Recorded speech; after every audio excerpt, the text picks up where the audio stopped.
Are Republicans deliberately trying to obstruct government business to hurt Obama's re-election chances?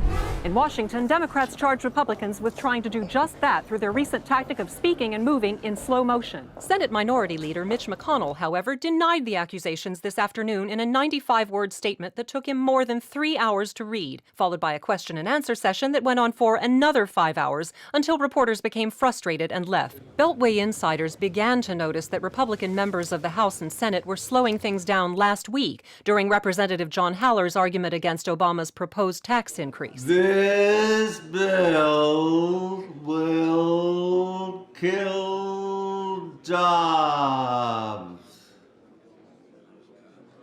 Democrats maintain that this is, quote, just the latest ploy by Republicans to derail the president's agenda at America's expense, pointing to previous methods such as going limp during committee hearings. No, he's doing it again. Congressman Haley. I can't. You'll have to help me. This is absurd. Someone prop Congressman Haley up in his seat so he finishes, please. Whoops. Republicans counter by saying they're just taking their time with the esteemed business of government. They also accuse the Democrats of hypocrisy, pointing to the fact that during the Bush administration, Democrats insisted all bills be read aloud in both English and Latin. Providimus enim prorogation facta appropriata. How do you say this one? And used laser pointers to distract committee chairmen. Stop that, stop it. Those things make you blind if you get shot in the eye. Vice President Biden has urged his congressional colleagues to counteract Republican stall tactics by doing a bunch of speed because he thinks he knows a guy who can get some. Who said Destiny Place? Shut the fuck up. Somebody said we have 2 new motions. Or I think these are just responses. It's crazy. He truthed this out and it's happening. It's just happening. Like this is, I don't think in any part of US history will you ever see more clear direction to the DOJ from the president like this. Nothing ever. This one truth is more hard evidence of that than the entirety of every single thing that people have accused, Obama and Biden and everything of doing.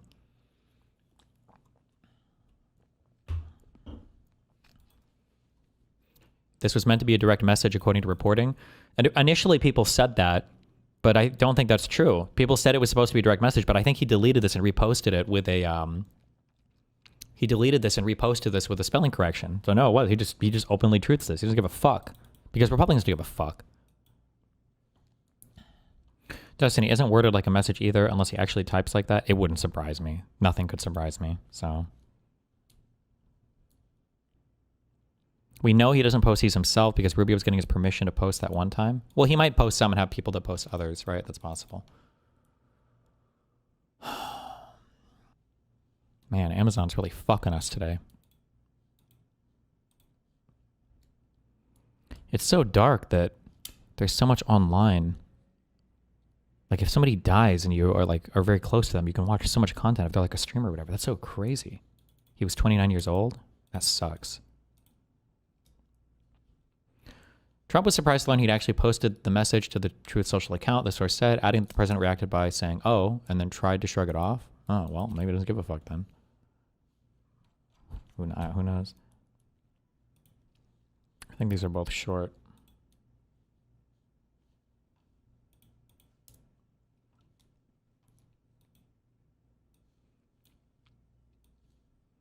This week on Timcast, DJ and Theodis Daniel, Nick Fuentes, Nate Friedman, Mark Grimes,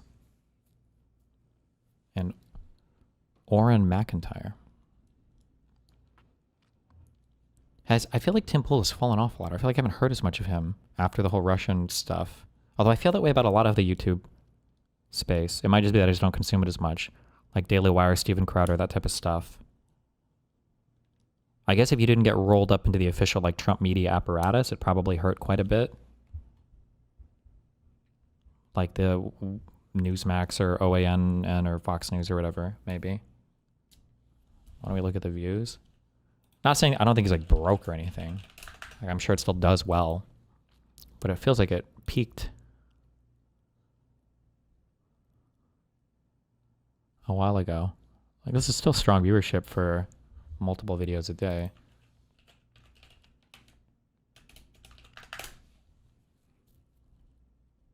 Oh, it could just be like post-election as well. I haven't been tracking views on people or anything. God damn, how much AWS shit is there?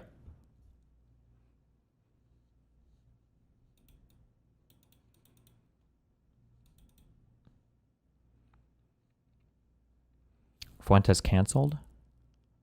Oh, rip.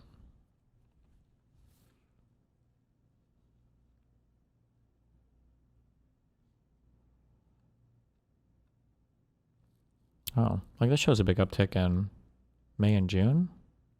I don't even know what was happening then. More than the election season. Might just be my perception, maybe, because I'm not consuming as much of it.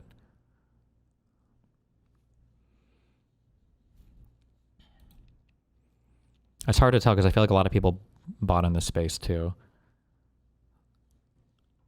Or at least on the right. Sorry, yeah.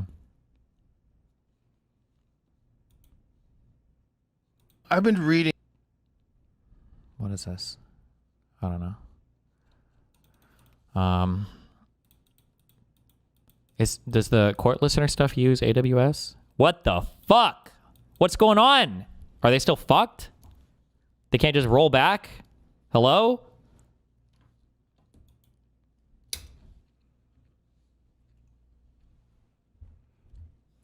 Speaking of Moo Dang, Legal Mindset streamed today and said the schizo stream was stress LOL meth. Probably meth. Or whatever meth substitute they use over there. What would he... I sound mean, but like what would he be stressed about? Or what does he even do?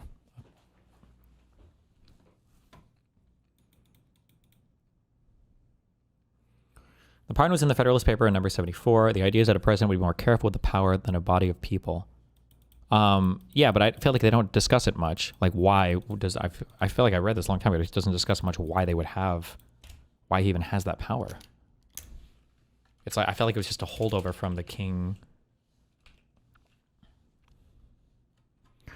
Did I take notes on this one? 74. We did.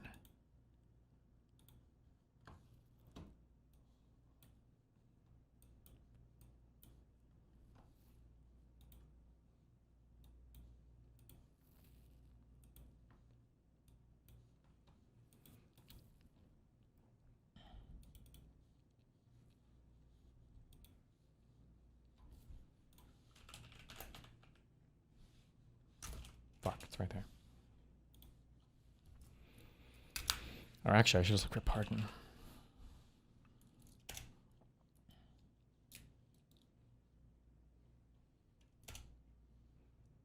The benign prerogative of pardoning should be as little as possible fettered or embarrassed. The criminal code of every country partakes so much of necessary severity that without an easy access to exceptions in favor of unfortunate guilt, justice would wear a countenance too sanguinary and cruel. As his responsibilities are strongest in proportion as it is undivided, may be inferred that a single man would be most ready to attend to the force of those motives which might plead for a mitigation of the rigor of the law, and least apt to yield to considerations which are calculated to shelter a fit object of its vengeance. Depending on himself, yeah, would naturally inspire scrupulousness and caution, the dread of being accused of weakness. Or this is so many bad assumptions. That's funny though, but okay. Well, actually, I'm sorry. You have to remember like the structure of the United States of America and the structure of what was going on at the time too.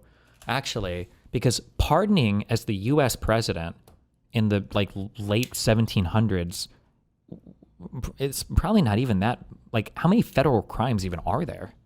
I don't even know if there was I don't even know if the FBI was created at the inception of the, like if there were federal police. There must have been some kind of federal police, but like there probably weren't even that many federal crimes to even speak of. So the idea that this would be like a really big deal maybe wasn't even considered that much.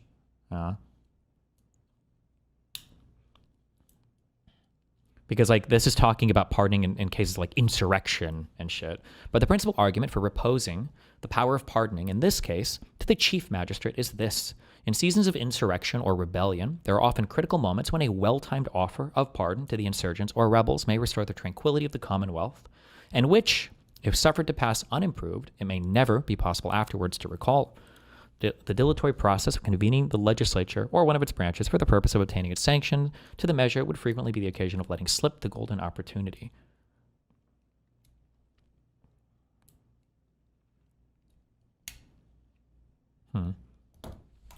Yeah.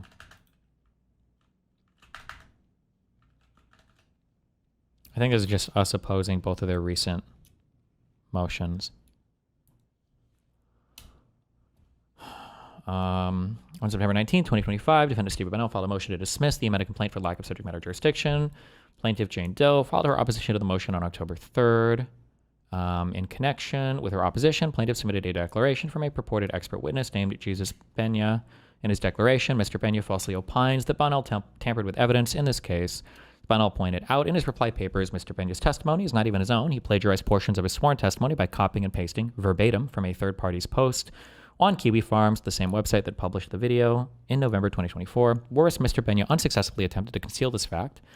Then, nearly a week after plaintiff filed the Pena declaration, without even attempting to meet and confer with the undersigned counsel, on October 8, 2025, plaintiff filed a pleading-styled motion submitting amendment to declaration in support of opposition to motion to dismiss amended complaint. By way of the so-called motion, plaintiff seeks to walk back considerable portions of Mr. Pena's declaration, including some of his ultimate conclusions. Among other things, plaintiff argues that paragraph 17 and 18 of the Pena Declaration are no longer supported and should be disregarded by the court. For the reasons set forth in Bonnell's reply papers, the court should disregard the entirety of the Pena Declaration, and specifically the do-over Mr. Pena now seeks. Apart from the fact that plaintiff's proposed amendment to the Pena Declaration is untimely, as it was filed nearly a week after plaintiff's opposition papers were due, true, and only 2 days before Bonnell's reply brief was due, true.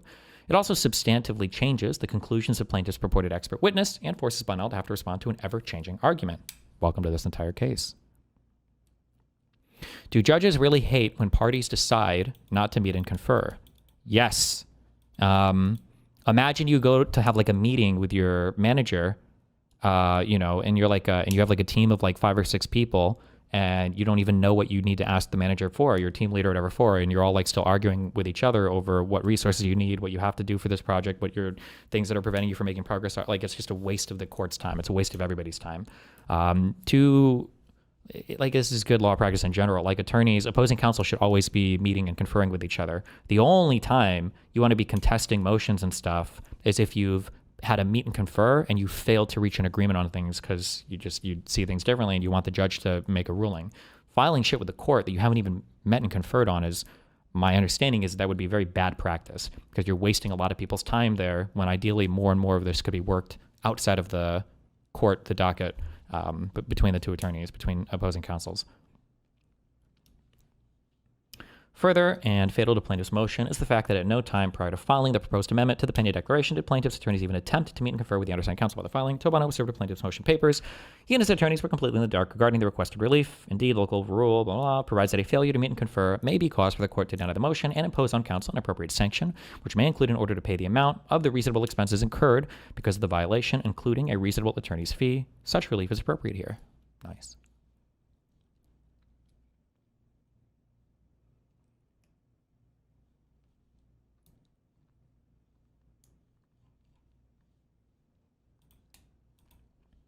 That was our opposition because they tried to amend their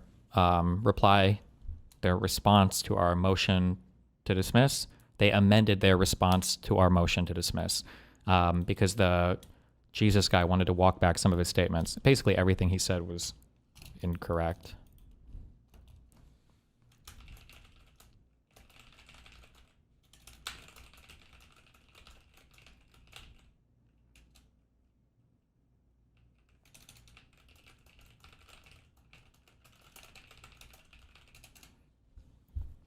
Your pretrial judge explicitly stated as much and rebuked plaintiff counsel for using the court as a first step resolution instead of contacting opposition. Yeah. And then this is our response to, I think, their attempt to subpoena through The Hague or whatever. As defendant Stephen Bunnell indicated in his reply brief in further support of his pending motion to dismiss the amended complaint for lack of subject matter jurisdiction, he takes no position with respect to the procedure plaintiff seeks to use to obtain materials from a non-party residing in a foreign country, for instance, filing an application through The Hague. However, Bunnell disputes the relevance of the materials plaintiff seeks from his ex-wife, who now resides in Sweden and has nothing to do with any of the allegations in plaintiff's amended complaint. Further, Bunnell objects to plaintiff's motion for international judicial assistance to the extent it will cause any delay in the case. Bunnell does not agree to extend the discovery cutoff date or otherwise postpone any of the other deadlines the court has previously set.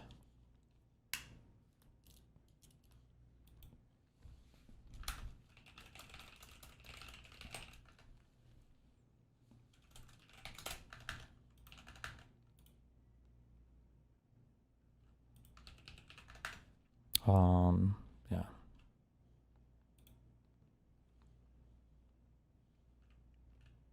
Oh, this should be Hague. Uh-oh. I better be getting discounts on these typos. Thankfully, no sand people were ever involved in Christianity. Go back home and worship your sand demons. Get out of my country. Nice.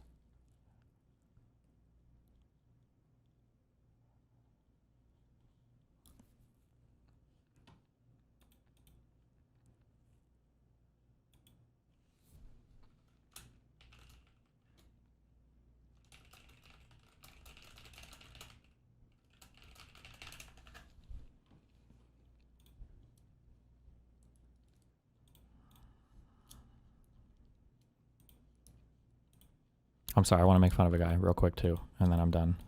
I still have my little spies that give me information. I don't know who this guy is in Justical Server, this litigious gamer. I don't know if he's a fake lawyer or a real lawyer that just doesn't know anything, but he always has like the most retarded fucking commentary on everything. Esports Batman doesn't seem to talk about it as much anymore. I don't know if he realized that he was retarded on everything, but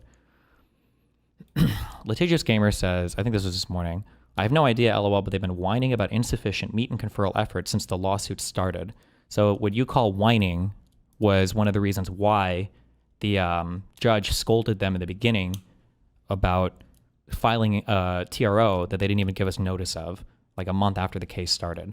Meet and confers are incredibly important. Again, I don't know if this guy's like in law school or if he's just some antisocial loser who wants to be a lawyer or something, but like if you can't do meet and confers, you shouldn't even be in litigation. I don't know what the point is. Like, are you going to go to the judge as your first stop for every single fucking thing that you need? Like, are you going to, like, I want to file a motion to compel this guy to have a phone call with me or to answer my email? Like, it doesn't make any sense. You have to be doing, it's just crazy not to have communication with opposing counsel. Why is Esports Batman so brain broken about you now? It was so weird seeing that. The dude's been around since the beginning because a lot of these communities enforce the brain brokenness. Like, they talk about me constantly. They talk about like how evil I am and manipulative I am constantly. So if you spend enough time in these communities, you'll either fracture out or you'll eventually be totally mind captured. Like this Zoe girl here. Couldn't it be in opposition to the Molina subpoena? Oh, it's up. That was an opposed recall. Oh, this person, is this person also... I don't know if it's the Shell. There's a few like really obsessed people. This might be the Shelby person. I don't remember. I wonder if Destiny got pissed. Also, people have so much like weird cosplay ideas about like LARPing, about like fantasizing what I do with my legal counsel. Remember, initially I wasn't going to be represented by anybody, and then I got legal counsel, and then I got different legal counsel, and then it's just like all these like weird theories about everything. I wonder if Destiny got pissy with his attorneys that they didn't initially oppose the motion, so now they are doing it to appease him. This guy, he must not be a lawyer. I don't understand. My attorneys have to do everything I tell them to do, technically. Like, my attorneys aren't allowed, like, they're my representation. If I wanted them to oppose the initial motion, then they would have. I would have said, hey, I want to oppose this. They might recommend against it. I don't care. I want to oppose it. Let's go. And they would do it. Why? Because they just charge me money for it. Why would they not do it, right? Okay, well, we don't think it's a good idea, but if you want to pay the money for it, we'll bill you the hours and we'll file it. So I don't know what this, like, what he imagines, like, attorney-client relationship looks like, what his fantasy about it is. So now they are doing it to appease him. Like,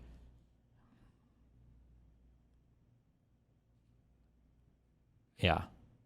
I don't want to say something to like lose my attorney-client privilege. So I have to be careful about things that I say between you. I don't think you can lose large swaths of it.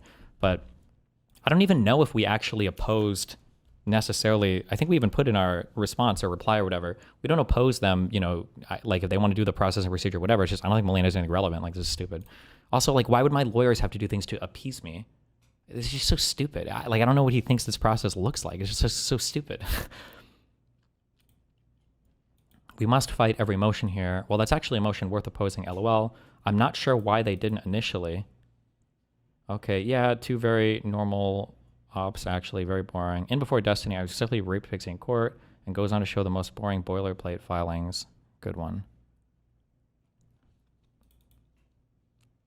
I don't know. Do you know what's going on in the background regarding Jane Doe? She hasn't made anything public at all, which is smart of her. Just wondering if it's kind of crumbling around her now. Well, I mean, she just, she still has her stupid fucking GoFundMe up on her Twitter account. I think she deleted the Substack. I don't know why.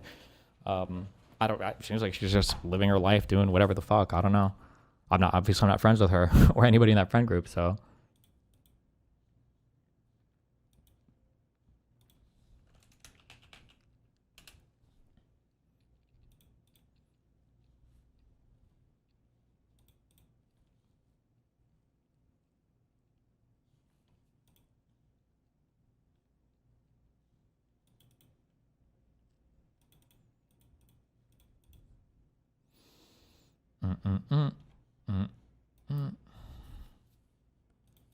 Are people having laggy problems because of AWS, or is it just all my shit? My stream's not lagging. I'm still gonna blame AWS.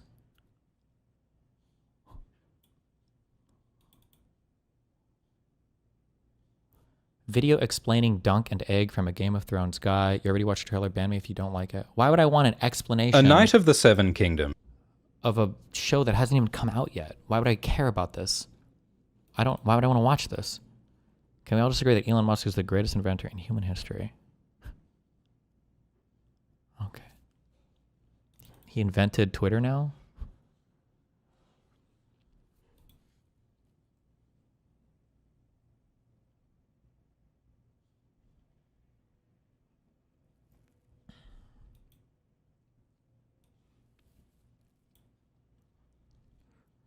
The White House has begun demolishing portions of the East Wing of the White House to build Trump's $250 million ballroom, despite earlier claiming it wouldn't interfere with the existing White House structure. Holy shit. Can you really just do that as president? Can you just, like, have...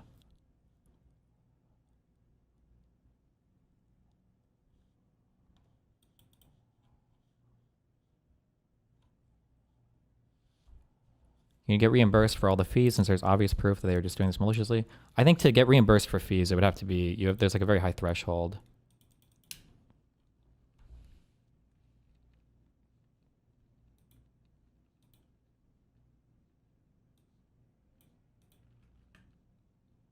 Wait.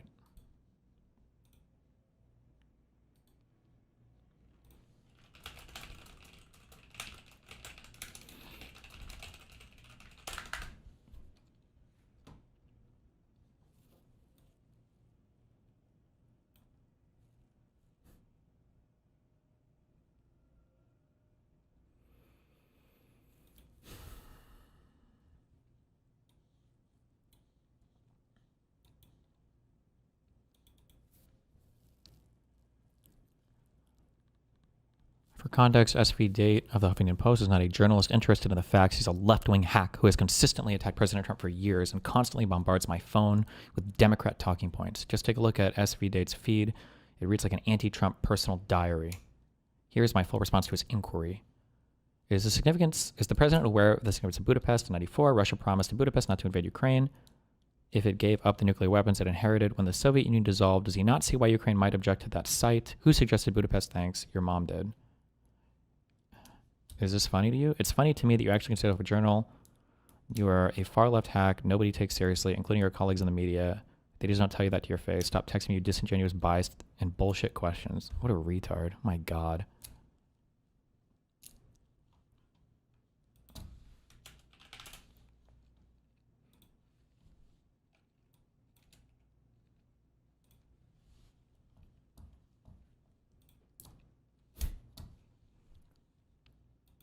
Fuck, I have to stop saying your mom jokes now. Oh no. Thank you. My ear loves this. Secretary of War Hegseth flies over California ahead of a speech for the Marine Corps' 250th anniversary. Wow, this is fucking epic, bro. I love the American flag. Good job not having a swastika on it this time.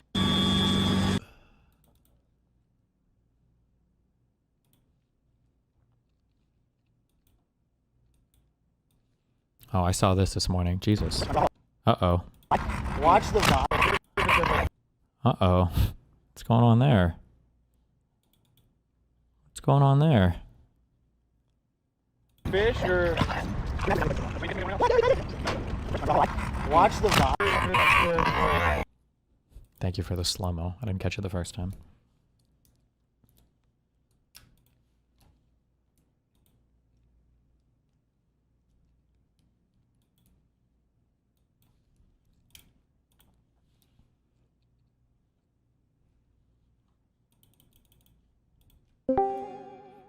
Alright, what's up, buddy?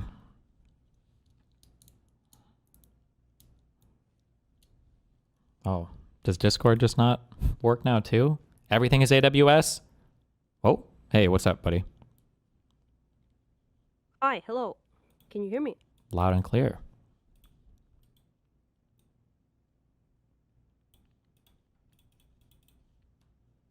Can you hear me?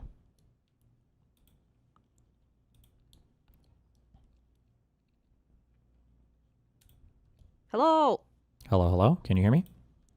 Yes, I can hear you. Can you hear me? Yeah, what's up? Microphone issues, you know. Hello. It's been a long time. People message me like, "Are you alive? Are you okay? You haven't been on stream for such a long time." And I'm like, "Yeah, I'm good." But you know. We have object permanence issues here in DGG. If we don't see somebody for a while, we just assume they're gone, so. Valid, actually, in my case. Well, jeez. Yeah, but I mean, I am okay. Fine. I'm I just didn't have the time. Also, you have been pretty busy, and also at the time you were streaming, it was very late for me, and I'm like trying to fix my insomnia really hard. Sure. So that's basically the reason why I wasn't able to come along. Okay. Yeah. I'm not winning against insomnia currently, but I do try. So, yeah. Plus, I have a new body, so you know. Plus, you I can spend my time in the better ways. No offense. you have a yeah. wait. What did you just say? Plus, I have a new. A new bunny. Oh, I thought you said a new body, like you're a fucking cyborg and you switch parts or something. Okay. Oh, gotcha. that would be cool, but no, it's the same old. New bunny. Gotcha. Same old mid suit, but with the bunny, yeah. I'm so obsessed with the bunny. I'm so happy that she's here to give everyone joy. She's cutesy, which, by the way, kind of inspired by your like see you do Doritos Frappuccino thing. How did that inspire you to get a bunny? What is the connection there? To the name of the bunny. I named her Mocha, but then I was like Mochaccino, Frappuccino, Cappuccino, you know. Basically, you can do that now with the name. Yeah, and it's kind of cute. Anyway, bunny aside, I was so many things happened. Holy shit, like Charlie Kirk thing, then the fucking you being I saw your Pierce thing when everyone like cry about this motherfucker or else you're a demon, you know, that thing. That was a little bit cringe, and yeah, it was his death was like obviously very strange. You know, I didn't expect that to happen, but other than it's just what followed was so Russia. Like the spectacle they made out of it and how they used it basically to make more divisiveness in the country was so weird to watch.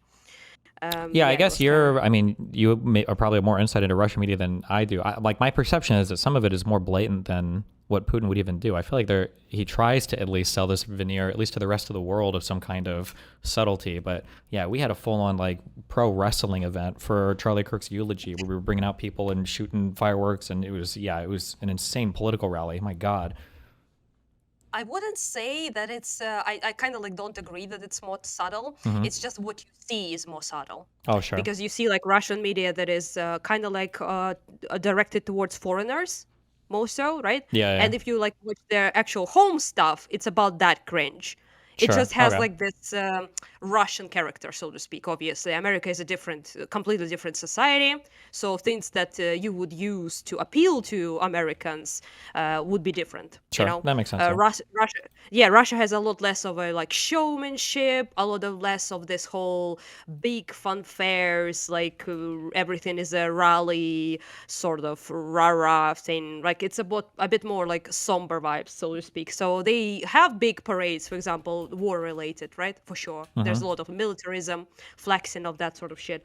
But it's like this, it's basically you have like this American, very like, show everything is a kind of like a reality TV aspect, but it's like now politics, and it's like now used to basically further very, very obviously fascist shit. So that's kind of funny. That's your own spin, I guess. Yeah. Same techniques, but a different vibe, if you will. Yeah, our whole media stuff has just gotten it's crazy to think that we're just like a year in right now to whatever this administration is. I don't know. I feel like it has to taper off. Like it can't be like this for 4 years, I would imagine. But I don't know. I don't know. It's been a bit wild, to put it mildly. I mean, it's just kind of funny because in Russia they kind of also do theatrics. It's like kind of the fascist thing, really, to do theatrics, but they do it in this very, I don't know, like tragic play theater performance with bits of exorcism here and there, I'm talking about like demons or like, I don't know, devil or some shit like that. And here it's so flashy and it's so like reality TV. It's actually insane. I watched that his wife, blonde lady with a fuck ton of like, Erica? makeup and jewelry. Yeah, she went out on the to talk about Erica, yeah. And she was like, this and that, and then it was like this. I don't know. I showed it to my friends and we all laughed at it. We found it so funny when she was like, and this man. Oh, when she with like a- looks with a up to post, heaven and this is like man. talking or whatever. Yes. Yeah, that's And not a he- real it's- thing. Nobody really I- does that. That's not a real. That's like a crazy. Oh Yeah. my god, Jesus dude! I Christ. was cringed so much, and especially since I had 2 friends who lost their husbands, like in the war, at the same time with me there, and I'm showing them this, and they're like, and she's like, I forgive him, and it's like, the man who killed my husband, and you're like, oh my god, is this actual reality right now? It seems like it's Yeah, she's acting like she's doing like I don't- Shakespeare, like some soliloquy or some Yes! cringe shit. Yeah. It was, I don't know, I was so moved, some people said. Even like guys like Kimmel who were like, I think like borderline fired for some time because of his refusal to grieve about Charlie Kirk. But he was like, I was so moved. And I'm like, by what? By like, it's a fucking performance, my guy. Yeah, I was like, I was just a bit shooketh. Yeah, pretty fucking cringe. My country's just kind of a Yeah. fucking joke right now. But I mean, you probably know that better than anyone, so. I just talked with so many people that were actually grieving, right? And, that the people they loved were just killed. I was one of those people multiple times myself, but I also talked with a lot of people and never saw anything like that, okay? Never saw even remotely a reaction like she had. So maybe it's just us, we are known as stoic and kind of emotionless. So maybe I just don't understand this level of, of pathos. Yeah, I mean, it's all like it's Flair. political showmanship. Like if it was somebody else who died on the Democratic side, no one gives a fuck. So I mean, just Didn't that happen? Like, didn't that actually happen? Like the people, like Democrat people, were like shot or something or killed before that. yeah, a couple local lawmakers and stuff. Yeah, no one because it's all people care as much as people tell you to care about it. And for the Republicans, it's they tell you to care about their deaths a lot. Yeah. Yeah. Also, the fucking thing, about it, I messaged you personally about this. How much it fucking annoys me. The fucking murder of that girl, Ukrainian girl on the Jesus. bus. What a stupid. It's like every I kept saying last year, I don't know if I told you this, I said this a lot. I'm sure you've heard me say this a lot. Like, I wish that this could happen so Republicans could just see how hypocritical they are because I bet they would take this position. And like all of those things have happened like a million times worse. And it's just like so stupid.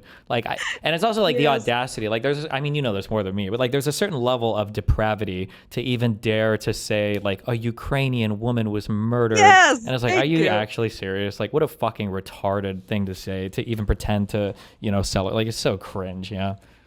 Yes, like entire Ukrainian Twitter, like journalists, just media people, all of them had like a fucking meltdown about it. Yeah. Because everyone was so annoyed that they just keep bringing this up. Like, you don't care. You just use that. Like, you called us fucking beggars, whores, and rats. And said we're stealing your taxpayer money and we should go fuck ourselves. And if we get erased, it's, good. Like, Russia owns us, some shit like that. We heard all of it for like so long from people that then started posting, Virgin Maiden of Ukraine was brutally murdered by this black man. Yeah. And you're like, are you for real right now? Yeah. I mean, it's quite Pretty offensive. dumb. Although at least we are Even to me. using, finally, okay, not that I am happy that we're depriving you guys of money, but we're using it on the things that matter here in the United States, which is buying Argentinian currency because Trump is personal friends with the leader down there. So thank God, we What save the money for fuck that. as well? I posted that as well. Like, what happened to America First? Yeah, like, I we're have not no idea. giving pennies to anyone. We're like the Marjorie Taylor Greene thing that when she was like, no penny to Ukraine. You remember that shit? Like, we are like America First and all the fucking other crazy bitches like Candace Owens. And now they're like, giving billions to Argentina. Okay, no Yeah. problem. As long as the Führer wishes so, doesn't matter. Yeah, it's just kind of weird. Pretty cringe. Pretty cringe indeed, yes. But I don't want to be like mean about this because I'm not happy. You have to like interact with all of that, and what is happening obviously to the United States is not joyful for anyone here and in Europe in general, I think. But it is kind of like cathartic in a way to watch you lose your mind a little bit. Like, I don't want to sound like bad about it because I don't think you deserve that, but it just hear you being like so annoyed when you like basically saying Trump, like the actual leader of the country, needs to denounce the fucking violence and don't fuel it, right? And that's like my base fucking line demand. And people are like, are you crazy? Like, why can't you just deny the evil murder of Charlie Kirk by a radical leftist dude? Yeah. With no like It's actual not. basis. It's not even like I don't Yeah. even like the fact that you even call it a baseline is so dumb. It's like saying like, what do you look for in a partner? And it's like, well, I want them to be like empathetic. I would like to be able to go out and do things fun with them. And it's like, what? Do you not care if they never take a shower? And it's like, why didn't think I had to fucking say that? Well, I guess, yeah. Like, what the fuck? Sure. Like that's like a thing where it's like, what should the president do? Like denounce violence? Is that a thing that needs to be said? Like it's not even baseline. This is just like an assumed behavior that any cognizant world leader or state leader or governor, whatever, would like, yeah, it's crazy that that's such an unbelievably controversial statement that even my own community and other liberals are like, you can't say that Trump has to do it Yes, I first. saw We're that, fucking, yeah, it's crazy. And the thing that I hate the most too about fucking Americans is, not to be mean to even my audience, like Americans have brainwashed themselves into thinking that like we're the most oppressed country in the fucking world and life is so fucking hard here, when in reality, it's not really at all. So when we get pissed off by the Trump stuff, like at the end of the day, this is like a job for me. And, as much as I do believe in it, you can argue that these are kind of luxury beliefs because at the end of the day, none of this really has a massive negative impact on me. Whereas for other countries on the planet, the stuff that America does has a severe and massive negative impact on them. Like if you are, obviously right in Ukraine, like you don't have the luxury of saying like, okay, you know what? I'm just going to ignore the Trump shit. Because it's like, well, tomorrow Trump might have It's the not right just phone call memes. with Putin. Yeah. And it's like, oh, I guess you just decided that we don't exist as a country anymore. It's fucking ridiculous. Yeah. Yeah, a lot depends on that. Let's put like this, and it's not fun. Okay, like, I know how I also am annoyed by that. Not by you. I think you care, but people who are like, well, at the end of the day, there was this lady. I don't remember her name, unfortunately, but she was like I think she was like a Jewish liberal or something, but she voted for Trump or some shit. Like I Oh, don't God. with the glasses. I don't remember. Are the you name. talking about the Do you one who I called evil at the end of our conversation? You call many people evil though, Well, justifiably. we had like a friendly-ish conversation, and at the end I said, you're like the worst kind of person because you're friendly and giggly and nice. Yes, you went the fuck off on her. Yeah, I remember that. I Yeah, hate those types. Yeah, Batya is what people are saying the name was. Batya Ungar Sargon, was that her name? She was like a... No, Tavi, something like T something. Yeah, You had like a Republican guy there. Oh, no, wait. And then No, wait. Different person. You're talking... Oh, but I did go off... You're right. I guess I do go off on a lot of people. Tally. I know who you're talking about. She... Yes! Yeah. Yes. But her entire political view is just like... it's basically like about trans people. That's Bullshit I yoga. guess she's like I think it's like this curse some lesbians have, unfortunately, in the West. I don't know what's it about, but they're like, just vote for anything that is not for trans people. Basically, yeah. Oh, yeah, she's also, I think, pro-Israeli hardcore, which, would make sense, that she would, like, be happy with Trump in that sense, I guess. Oh, yeah. But it's just that, it's just that her, I think, is a classic thing, because I don't think she's, like, some evil, malicious person, but there was, like, this moment when I really felt it, okay? When you spoke with her, and you talk about USA, I think, with her, and it really, impacts me a lot, obviously. And you were like, how many people, millions of people that will die because of that. And there was another guy who also was there with you who mentioned that.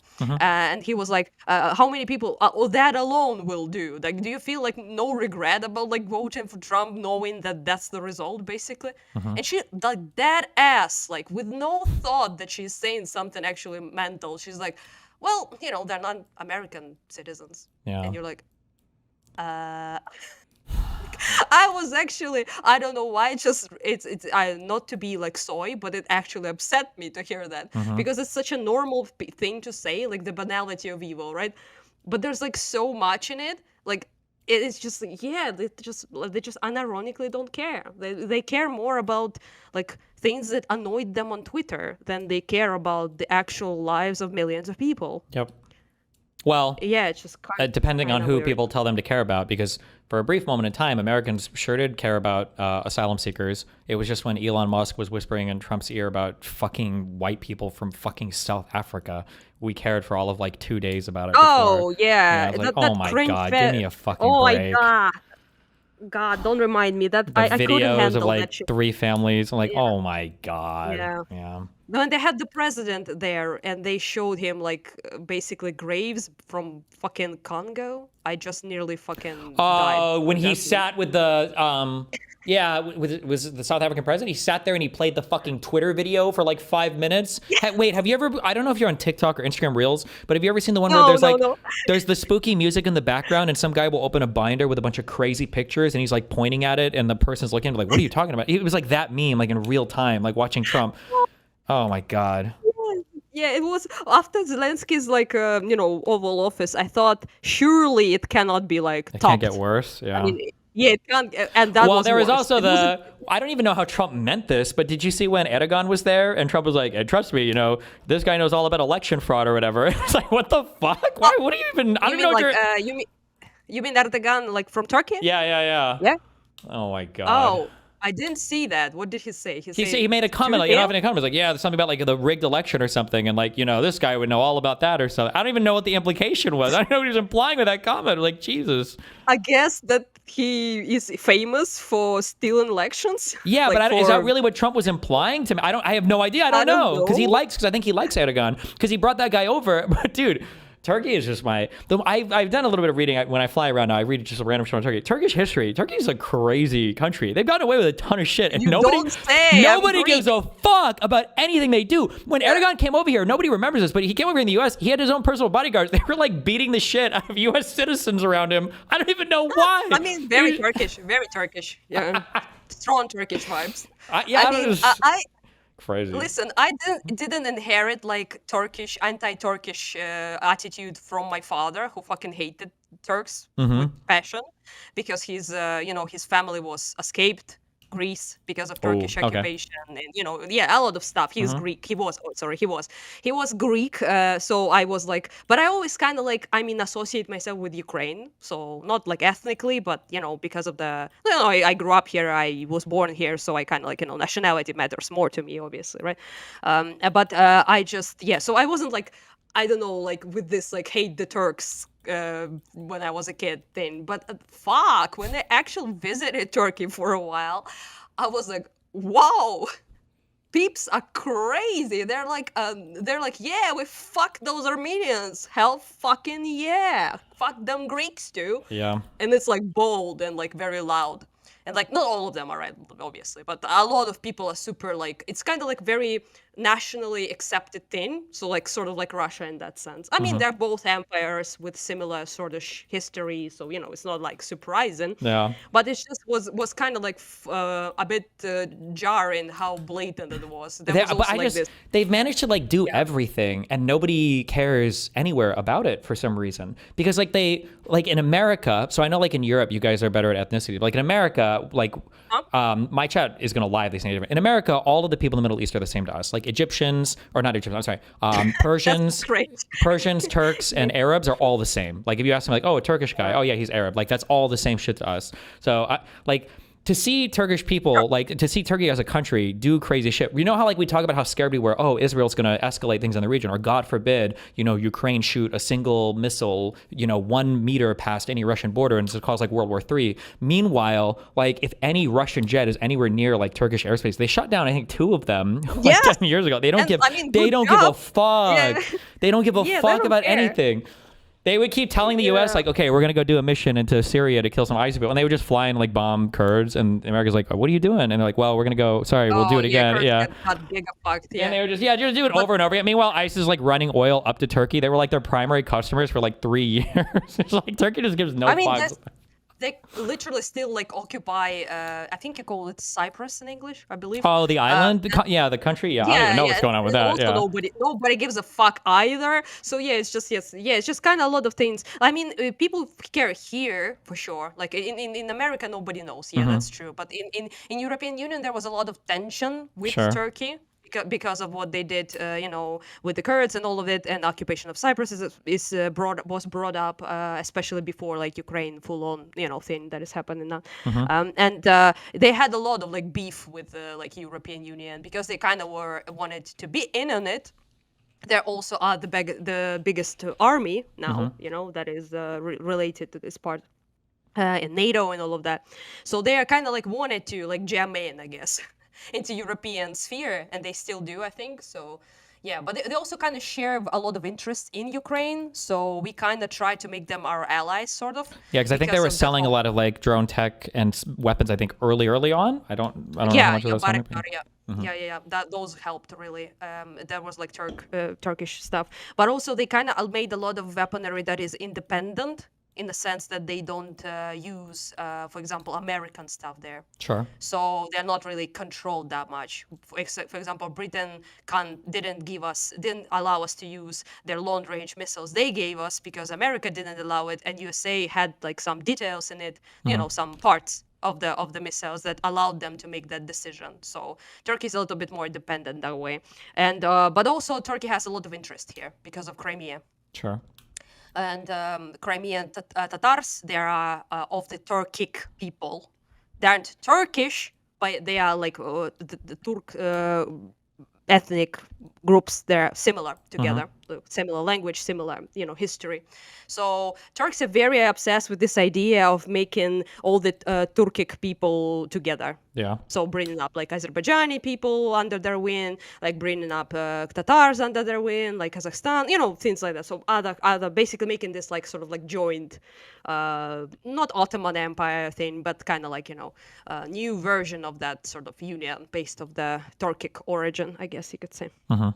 So so they're super interested in Crimea not being Russia, essentially. Sure. So because they fuck Tatars big time. So yeah, and they don't like Russia in general, I think so. Yeah.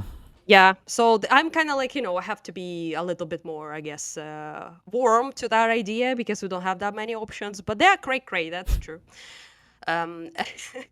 So, but I mean, a lot of people are, in fairness.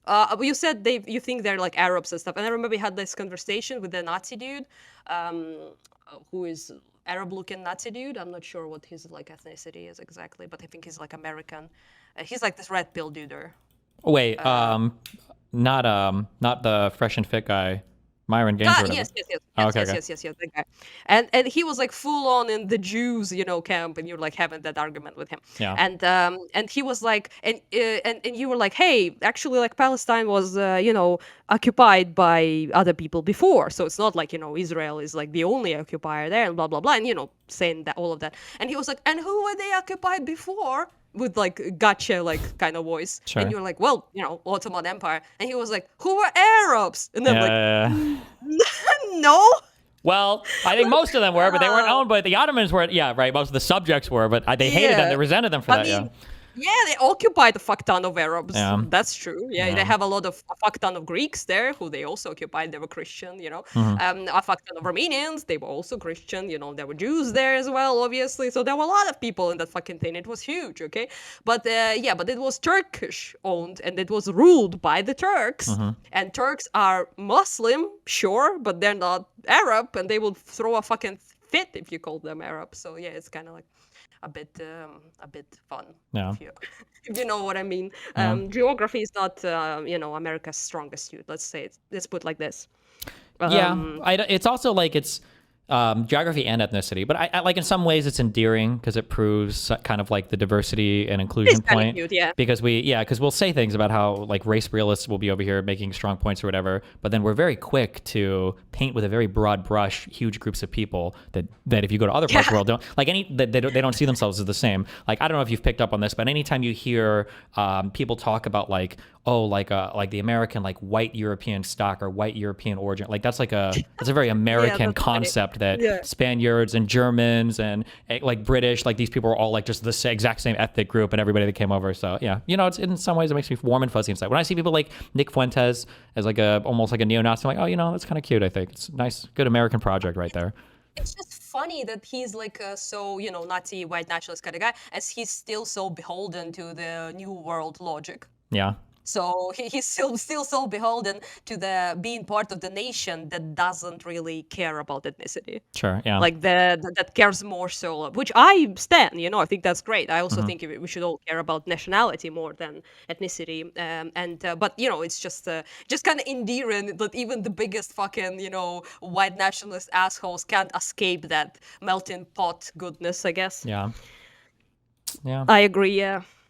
Stupid but fun. But yeah, anyway, I do feel like you're being gaslighted, kind of like we are. You're basically Ukrainian now, because you now have to denounce shit that is so small and irrelevant. It's like you were like, okay, so Trump said like this, that he hates his enemies, that he basically egged on revenge, and all of that conversation. Like the biggest media people on the right are calling for like fucking civil war, revenge, like it's hot and fun, okay? And they're like all about that, and you will bring it up, and they're like, but that some fucking lefty dude, commie cringe lord with 1 subscriber, said that Charlie Kirk deserved it. And you're like, what am I supposed? Yeah, it's so stupid. Yeah.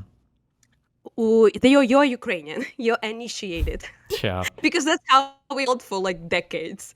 Because you would bring up like the most egregious shit imaginable, and you will be met with this. But what about this like dodgy language law you had when 40% of radio time should have been Ukrainian, and it's like questionable, and you're like, I try to make people understand that like if you're playing defense, you can never gain territory, right? Like you can only ever defend, and like even the perfect I mean, defense. that's what we do, yeah. Well, yeah, in a literal sense, right? Yeah, but metaphorically, conversationally as well. And there was did you see Kyla, right? Not so erudite. Yeah. She quote tweeted yesterday or the day before that the end of that No Kings protest. So one of the things that conservatives complain about all the time is leftists riot, and Democrats and liberals here, they riot and they destroy cities. Well, after this is the second huge, one of the largest protests we've had in U.S. history, the second version of this No Kings protest, and afterwards, people did their protest for a day and then they went home, and there were like conservatives tweeting out, it's like, wow, look at how they all just packed up and left. You can't even tell they were here anymore. And I was like, wait, I thought that's what you guys fucking wanted. There's no rioting. There was no destruction. The reality is you have to see through the game and be like, there is nothing that you can say or do. Like, it doesn't fucking matter at the end of the day. They're always going to find something, Yeah. That's what I understood. I wasn't on the internet, at all until 22. So I wasn't really, practiced in that sort of thing, basically. And I really was making a lot of mistakes like that in 22, trying to convince people, trying to engage with them as if they actually care. And a lot of leftoids who were band the right whore, this, that, I was trying to really explain to them things. And I I felt very bad afterwards because it felt like I was like, talking to the wall, and I just didn't, recognize that, because no matter what I say, no matter what I bring up, they will still play this game of basically saying you deserve it, or you did it first, or you it was your fault at the end of the I think day. I call this like I call this a floating table, where like if you have a table and it looks like it's supported by like 6 legs, and you're arguing with the person, you knock out 1 leg and it's still stable, then you knock out 2, and then you knock out 3 and it looks like it should tip over, and then you manage to knock out like the other 3 and there's no more legs, but the table is still floating. Like something is not making sense here. Like the legs didn't matter, and that's what all of these arguments are like, and all of them have been like that. Like we never found. I don't know if you guys were aware of this, but at one point you had bioweapons labs that were targeting Russian DNA. We never found those. Yeah, that was a big meme. Yeah, there was supposed to be the whole denazification. I'm pretty sure there are more Nazis that live in fucking St. Petersburg than in the entire country of fucking Ukraine. But like that, like I don't know where all the neo-Nazi Azovs went. Like there's just like all of it is a joke, but it's all pretextual. It's all a joke. None of it fucking matters. It's just a fucking meme. So it's like okay, whatever. I kind of understood that at some point, so props to me, I guess. But I was just failing in that regard, I guess. I was like wasting a lot of energy on that. Because it's hard, thing. because they're putting the words out there and it looks like it. I still hear this Tucker Carlson and Candace, who are Tucker Carlson. Like I don't think that Trump is a Russian I don't think he's like owned by Russia. I think he's just narcissistic and gets like led around like a retard by Putin. I think Tucker Carlson, I don't know if he got the Russian call or the check. That dude is like fully he's fucking. paid. He's paid. He is Full on. crazy Yeah, on that. yeah. And Candace, I lean towards thinking that she is too. But it's just funny listening to like like Zelensky, this unelected leader. He was elected. Okay, you might not like the wartime rules, but he was elected. Number 1, number 2. I like it. We just like forget that. Was his name? I can never pronounce it. Prajovsky or whatever. The guy in the meme who was like, yeah, Putin. We don't have any fucking weapons or food. What the fuck? I like how people just forget that like that guy like half cooed like and then died in a plane crash, and it's like, but that like that's a real country with real like it's just all of it's such a joke. It's a joke. None of it is real. Like these people, they say things that they don't mean. It's all just to further some stupid fucking story. Yeah, it's so dumb. It's so just, annoying. You just unfortunately you're like now faced, which I feel bad for you. You're now faced with that stuff. Yeah. So we were faced with that for a very long time, but it's like a Russian model of doing politics. So basically, you just throw so much shit, so much like bullshit and lies that you kind of like destroy the very concept of truth. Like nobody believes anything, and they actually pretend that they like, I know they're full on. Like you talk with people and they're like, oh, you can't believe any media, blah blah blah. Of course, they still believe the media they think is truthful, so it's not true.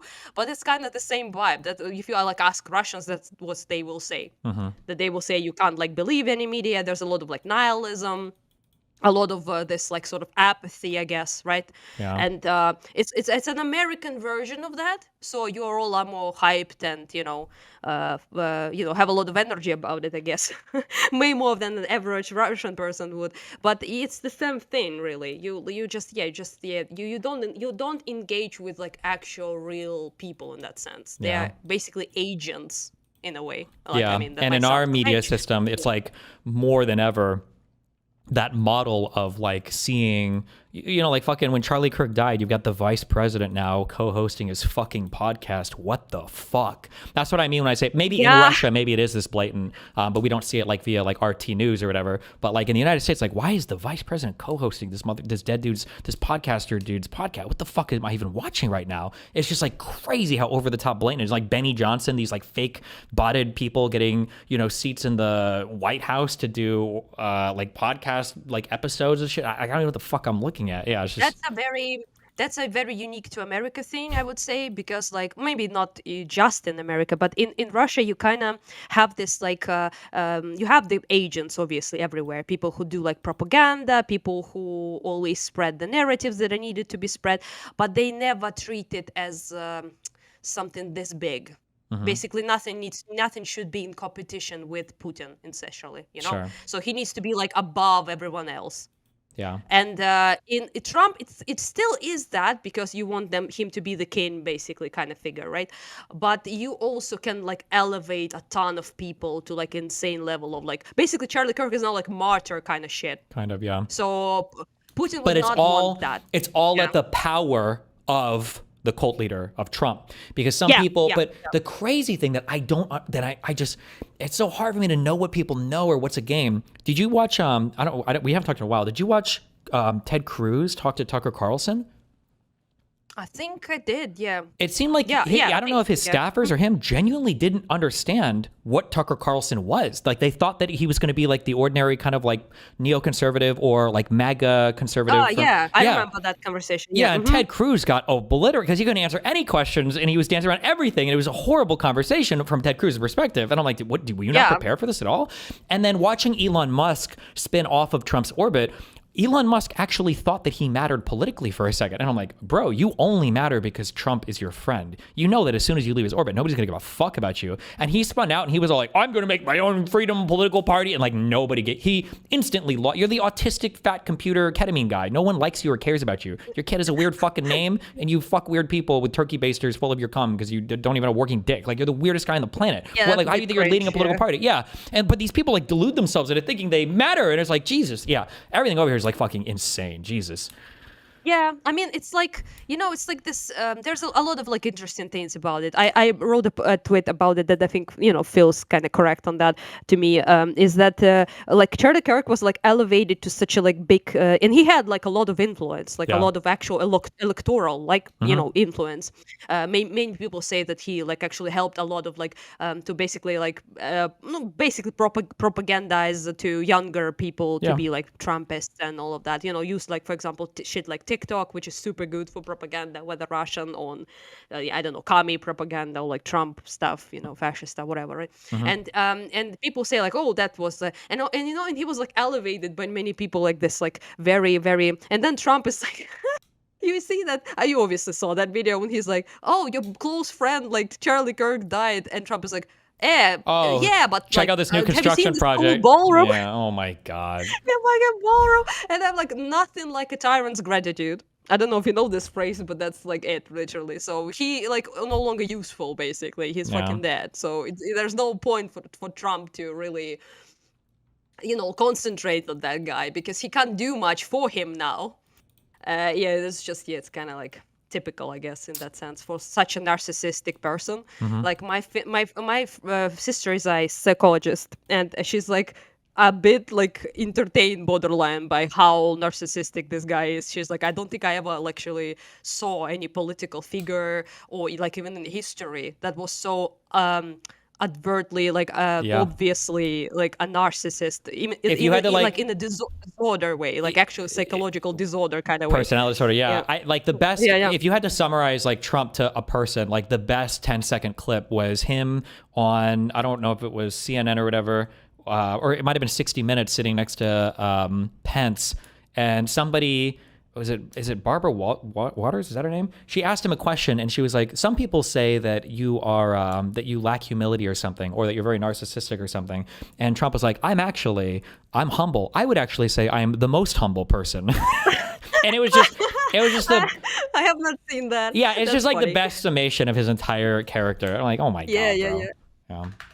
Yeah. With In Leslie fact, Stahl. I am the most humble person. That's very, it's iconic, if some might say, honestly. Like, if it wasn't so fucking impactful, like on the lives of millions of people, even outside of America, I would say it's hilarious. Like, it's kind of iconic, but it's not that funny when you actually like, on the receiving end, because I don't remember if I mentioned that on your like on stream and like if guys like heard it or you heard it, but we actually have recently with my friend Devin, he's a journalist here, a freelance journalist in Ukraine, Devin Woodall, and he went with me in Kharkiv to the coordination center. That is basically like kind of like a version of your 911 thing, like that ambulance, fire squads, first responders, like a memorial all thing. of it is kind of coordinated in one place, basically, right? And that was 911. I thought you meant 9/11. Okay, like an emergency response center. Okay, go ahead. 911, like thing, right? It's called in America, I think, 911. And that's kind of like very innovative for us because, like in Europe, here we're like, in Eastern Europe, we're pretty fucking behind due to the Soviet stuff, but also like in just normal like Western Europe stuff, people really don't have this all-in-one place thing. So they have like the fire department, the fucking ambulance thing, the rescuers thing, all of it, all separate, right? And we needed like to modernize that in Kharkiv in particular, because the city was so bombed, and there's so much fucking, you know, missiles, bombs, drones, all of that. So we needed to improve basically the response time, and also efficiency. And this coordination center was created, and it is very, very high tech. They have like a lot of like very expensive equipment. They can really like click on a building that was bombed, like with civilians and stuff, and know how many residents are there, you know, what the building is made of, how many exits, you know, information like that that can really help rescuers, right? And it's all there, like on the screens, like some sort of like, I was like shook. I was like, it's like some sort of American movie, you know, with like spy shit and something like that. All the monitors everywhere and people like, you know, on the comms and, you know, things like that. But it's actually amazing how it works, because we reduced the reaction time from 3 minutes to 30 seconds. Nice. So that's pretty impressive in my opinion. And it's only in Kharkiv it's like that. Only like in my city. And I was like, kind of, why though? Like, why is it only here? And then I see in everything is in USAID posters. Like, Oh no. there's a lot of like, yes, yeah, I know, it's sad. And I'm like, oh, the main you know, security services director. He's a very young person, by the way. He's only 30 years old. And I was like, why you have like all of that here? It's like USAID helped us out or something. And he's like, oh yeah, you helped us out. They've sponsored 50% of this prices of the cost of this center. And I'm like, what the fuck? I didn't know that. So I was like literally living under the protection basically of this center without knowing just how much USAID helped with it, right? And it literally saves our lives. So it gives us alerts. It tells us exactly what kind of threat we're facing. What is it? A drone, glide bomb. What is it? How long it will take basically for it to reach the city? What kind of areas in particular in the city are under danger? So is it your area? Is it like some further away thing? You know, all of it. And all of it works that great in Kharkiv only because half of it was sponsored by USAID. And something cute for you guys, actually. He still, the team that helped him was dissolved. And he Wait, are you? still I don't know every how day- up on like U.S. stuff. Are you aware that we eliminated USAID? Yes, Oh, that's yeah, why I'm okay. saying Was it's it in- sad. yeah, okay, yeah, okay, yeah. So I only knew after they Okay, were yeah, I gotcha. already. Yeah. So I asked him, and he's like, oh, yeah, of course, it's like a big blow because we thought of making centers like that in Dnipro and Zaporizhia, in like 2 other cities as well, and now it's not gonna happen. And he's like, I sent the guys on the team from United States who helped us. Every day he sends them pictures of and videos of people they saved because of that, because of what they did. I think it's very cute. But yeah, it's just you know, kind of like that. He actually said that this technology, like for example, a typical situation, right? They strike a supermarket, let's say, yeah. Epicenter or something like that happened in Kharkiv, and all the services arrive at the place, right, to put out the fire, rescue people, all of that, right? And then you get this like incredibly accurate alert because of the technology that was provided to us and the money that was provided, that says like in 1 or 2 minutes another double tap glide bomb will be there, and everyone disperses because of that alert, and they go hide, and like 100 people on the scene, for example, right, are not dead because of that. And that's something that only was possible because of USAID. Yeah. And now imagine my kind of like, I guess you could say, feelings on the matter when I see someone like that girl. Tally. She's like this YouTube person who is looks like she's still in early 2000s with the shoe on head girl or whatever. yes, that girl, and she made a video about how based basically it was that Trump Eliminated USA because it's all CIA and Elon Musk. NSA, just retarded, stupid fucking shit. Yes. Yeah.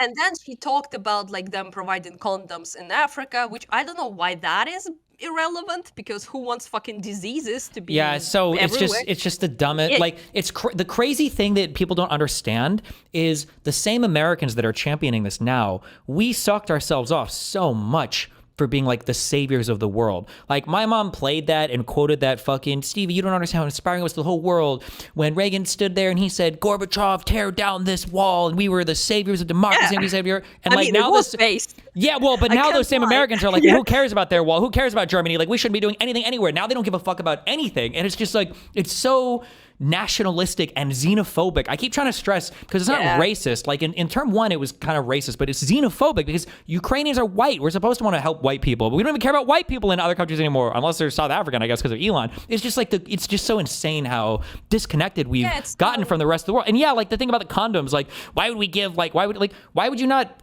like you should be bragging about this. It's like you're Christian. You guys like sit here and do your evangelical shit all day. Isn't this exactly the type of shit that you would brag about? Like we're helping people avoid diseases in other countries just by like they should be something that you're bragging and haughty about, you know? Like not proud to give it up. It's so stupid. And then she brought up like gender status as if like it's all that USA did, I guess. Oh yeah, it's like we put $32,000 in Morocco into a trans play or whatever. First of all, you're talking about like $30,000. Secondly, what? No, this is retarded. What are you even talking? Yeah, it's so all of it's so stupid. Yeah.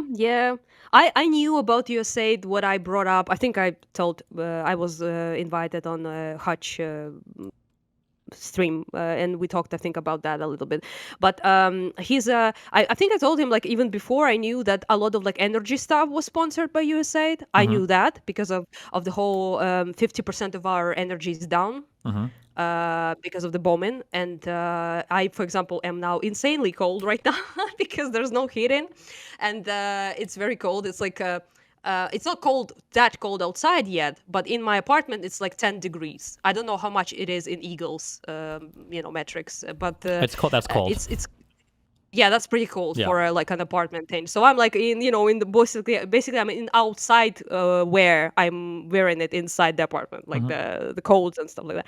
So it's pretty annoying. Like it's not the worst thing ever, but it's not great. And I can go. The only thing I can warm up pretty much is shower, but the water is also limited. So you don't want to fuck over the rest of the residents and just spend a lot of time in a hot shower because otherwise they can't use it. Yeah. So it's like a little bit of a fuck up. I mean, again, not the worst thing ever, but difficult. And they really help, like you say, with generators to basically continue. Like people like ask me sometimes, like how our stuff is working without, and it's mostly generators. So like people use for the shops, for like the cafes, for like drugstores and things like that. It all of it is kind of like open because it works from the outside generators basically when there's outages.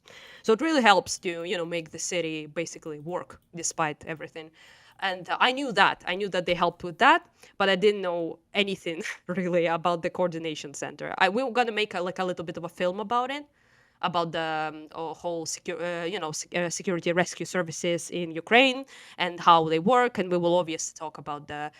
He didn't need any urgent. Okay, when we asked him, he went off about how great USA is and how they helped for like 10 minutes basically, and. Of course they did because they know the price of that quite literally. Yeah. It's just we also have like a very cool drone given to us by Switzerland that helped. We use it like basically to watch over the city to immediately clock where where the things are happening. And but it really helped, especially with double taps, because they used to kill basically all our firemen, ambulance people, because they would just wait for them to arrive and then hit, and it was getting a bit unsustainable because there's only so many trained fire people and medical personnel, and I was gonna say not to value some lives over the others, but an attack that kills people is really bad, but then an attack that kills or injures your emergency services afterwards is like I don't like to say worse, but you know what I mean, right? It's like, because you It's only worse. have so many of You're these right. people that do Yeah, this, that's- yeah, and then for future attacks, like you're Yeah. hardcore losing your ability to heal people, and these are already like some of the most, like however many of these people have been drafted into the war effort, like you have limited supply, limited training, like it's Not all, really. Nobody like drafts them because they need to be in their place. Oh, okay. No matter what people say, okay, about Zelensky dragging every single man alive to the front line, that's not true. And you don't get drafted if you're like a medical person or like unless you enlist yourself, you can do that obviously. But it's not. They're very valuable, and there's nothing wrong, by the way, in saying their lives matter more. Sure. They do, like objectively. In times like this, you don't do this whole all lives matter thing. Like, Yeah, sure. no offense to anyone, but you're just stupid. You don't do that. You like obviously value some lives more, and and that's But also it was difficult for them because we're also gonna post that soon enough of the film stuff about it. It talks about it, but I have like a lot of close friends in the DSNS, which is how we call the services, rescue services, and I have a very close friend who is like a fireman in Kharkiv. Turgut, his name is. He's an Azerbaijani dude, and he really struggled with that, with the not getting there in time because of the double taps. So they would like get a call, right, and it's their job, it's their duty, right, to save people. And they would get a call like, Turgut, you can't go there, another bomb is flying.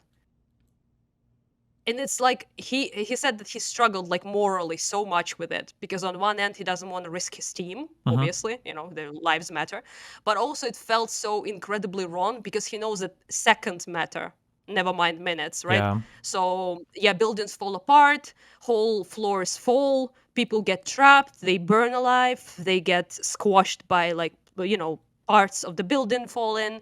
And the longer you wait, the less chance there is to save people.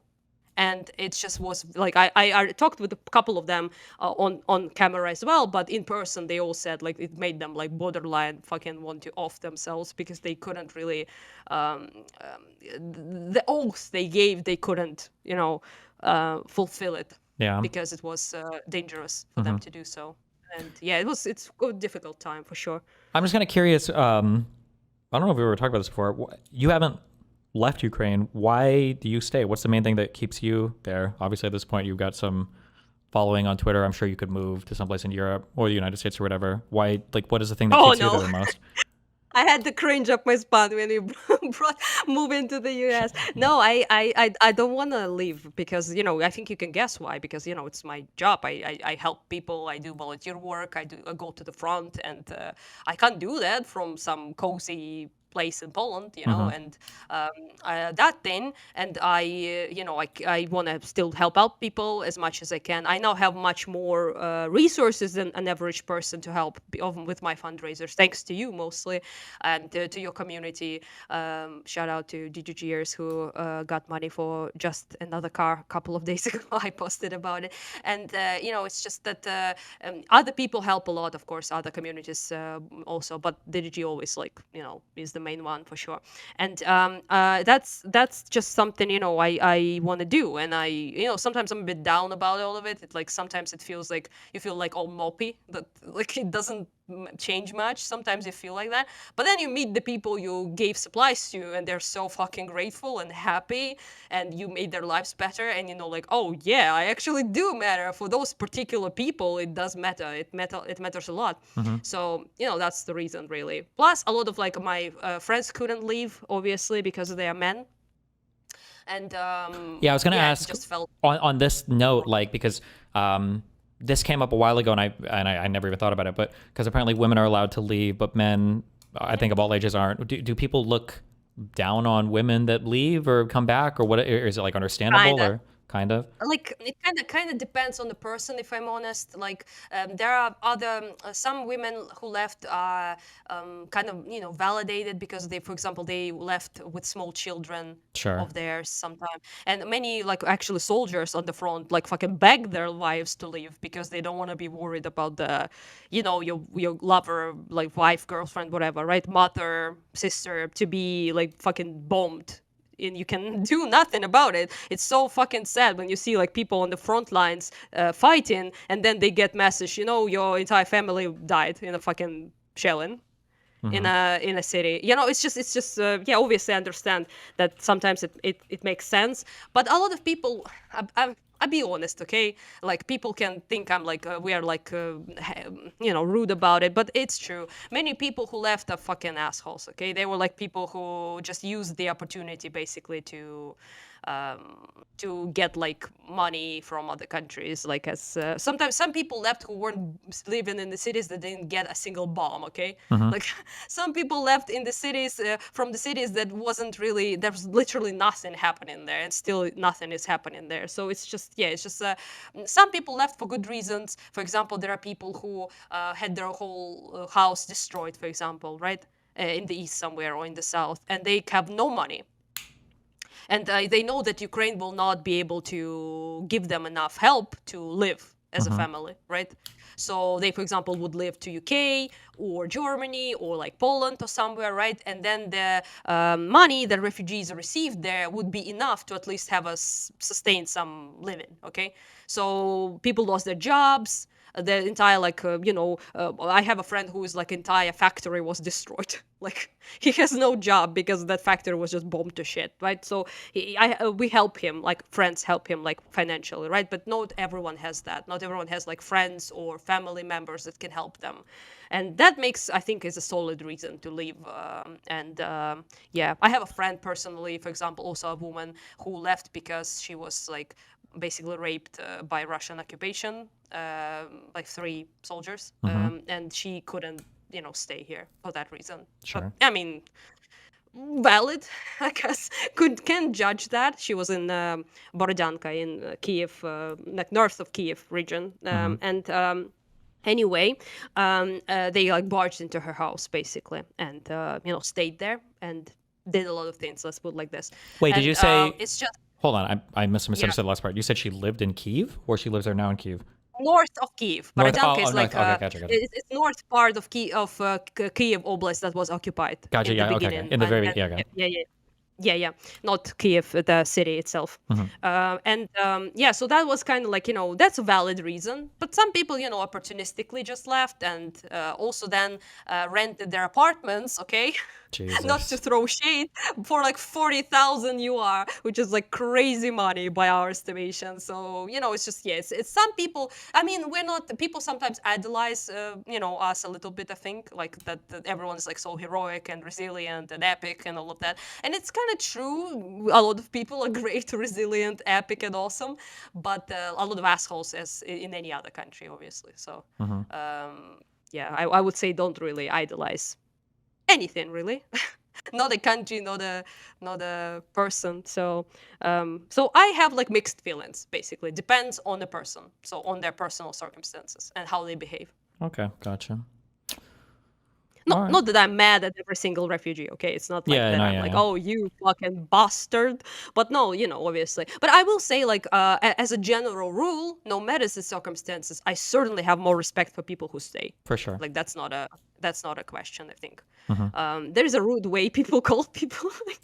I don't know if you can like understand the language thing, but they call them zyobki. I don't know if you have any Ukrainians in chat, but it's like basically fuck offers. Like, Oh, okay. Yeah, basically people who like fucked off, but it's like a word now. Yeah, sometimes it's also like, you know, psychologically, like you talk with people sometimes. I have absolutely cool people who left the country as well, and they never speak to me like they have bigger problems than I do, okay? And I appreciate that. But sometimes you speak with a person who left, and they're like, oh my God, it's so difficult. Like, the prices on this latte here grew, and, you know, the coffee shop I like closed, and, you know, and you're like, okay. Yeah. I'm very, very sorry. Like, from my bombshell, like, you know, I'm trying to hide from bombs right now, but okay, yeah, your troubles with the coffee shop are very, very valid. I feel so bad for you. Do you know this like ContraPoints meme that she did, the YouTuber? Yeah. I've She seen. was like, I'm yeah, sure the how video. was it? Was it like, fuck, I don't remember. She was like, oh, that must be super duper hard for you. Can't even imagine. You know, that's literally me every time they speak. So some people just are so detached. They only see war on pictures. Yeah. like on phones, I mean, Telegram, stuff like that, right? And it's you kind of start living with them in such a different reality that it's difficult to communicate, basically. I feel that way with foreigners, but they kind of become like that when they live, somewhere else. Yeah. Okay, well, damn. Anything else you got Yep. for us? No, I think, I mean, we haven't spoken in a long time, so there's a lot of shit that happened since then. But Yeah. but one last thing I want to Yeah. ask: have you seriously thought that Trump is gonna give us tomahawks? I didn't believe that at all. That he will give us the missiles, tomahawk. I think they call them in Yeah, English. tomahawks. Yeah. I can't predict anything. It just depends on who he talks to last, who pisses him off. I don't know what Putin is fucking saying to this guy because he's like because the thing is like the problem We is have that two chats together. I think. What? Like long, cute chats, like long phone calls. Nobody knows like what Yeah, the fuck it's- is talked about. it's Yeah. hard because in some ways like Trump is beholden to the population's opinions about him. Like he's very narcissistic in that way, but he can also manufacture the opinions about him. So like to anybody that's not an absolute knuckle dragging fucking retard, like Trump is obviously being walked around on a shot collar Hassan Dalgliesh by Putin on everything. Like I think the amount of attacks have gone up since Putin's been since Trump's been in office. Like nothing has slowed down. yes, that's Everything's true, gotten yeah. worse. Like he's just been so aggressive. He has no respect. He has zero respect for Donald Trump as a man, as a political leader. Like that's so obvious. And it's even more embarrassing given how much Trump tries to like buddy. How many times, I don't know if you saw how many times he said when he was in the is it the White House where he gives these interviews and he's like, oh, me and Putin, they attacked both of us on the Russia hoax over and over again. Like, yeah, and it's like, bro, you're not part of the team, little bro. Putin doesn't like you. You're a fucking retard. This guy's laughing at you behind your back. You look like a retard. We all think you're retarded. Like when Putin is like getting Trump to like, hey, like, can you tell all the other European leaders to leave so that we can just talk like just the two of us? Like, what the fuck is wrong with you? Did you hear that this retard Witkoff, who needs to be actually Nuremberg, is showing up in Russia and using their own translators? They're not even bringing U.S. translators for conversations. This fucking retard doesn't even know the territories in Ukraine that are under occupation, and this guy's relying on Russian translators for whatever the fuck he's doing. I don't even want to call it ambassador or diplomatic work. Who the fuck knows? But yeah, it's just all of it is it's such a joke. But as long as Trump doesn't feel that pressure because the U.S. population is actually fucking retarded, then I mean, I guess he just doesn't feel the pressure for anything. So yeah, it's insane. I guess with Vitkov it was kind of funny though, because like I mean it's no secret that he's a bit of a retard and he doesn't know what he was doing with Russia, obviously. But I like how Trump is doing the classic хороший царь, плохие бояре. It's like good tsar, bad boyars. It's like a classic. Give me a third translation. Sorry, the good king is good. His served people are bad. Basically, sure. right? That's something Russian saying. So the Tsar is always good, but if something goes wrong, it's boyare who is at fault. Of And course. boyars are the service people, people who serve the king. So he literally is doing this trope. And all the time, because I never saw him take responsibility for a single thing. No accountability, anything. And now Never. even Vitkov he throws under the bus. He's like, well, this guy, like, I thought he will like fix Russia, Ukraine in like, 10 minutes time, but it turns out he didn't know what he was doing. And you're like, bro, like you appointed a guy on this role. It's like your decision as a leader of the country and also as the president of the most fucking powerful country on earth. Like what? And people in the comments are like, oh yeah, Vitkov failed, and you're like, no, you failed, like you, Trump, you at the you are the one, you are the head of a snake.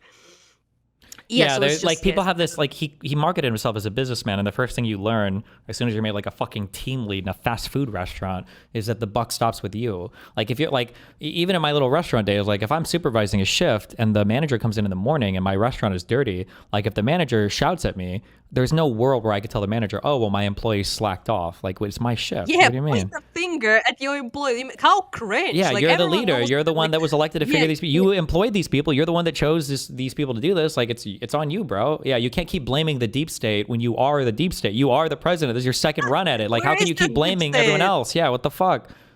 Like, Steven, seriously, where is the deep state? I Like, don't know. I've been all the praying for them to leftoid- save us constantly. Our military-industrial complex. Apparently, all of these things are Where just is not it? doing any work. Yeah, what the fuck?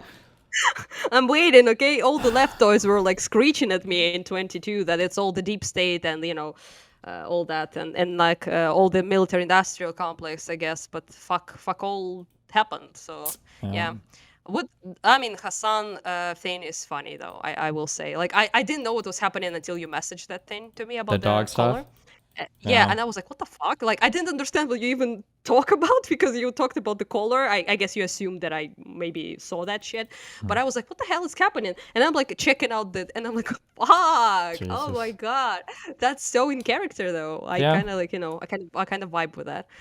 Not that the fact that he abused the dog, that's bad, obviously. But you 100% saw that clip, obviously. But I was laughing so hard when he tried to say place in like as if it's like Oh, yeah. part of the It's the Fuck, peaceful or the actual place where cringe. or yeah, it was so cringe. Oh my god. I was like, oh my god, he thinks he's slick. He thinks he's like actually, you know, slick. Like, you know, a real fucking smooth criminal over here, like Yeah. trying to get her to get in the place because he's so annoyed that she's like a walking, breathing, actual living thing.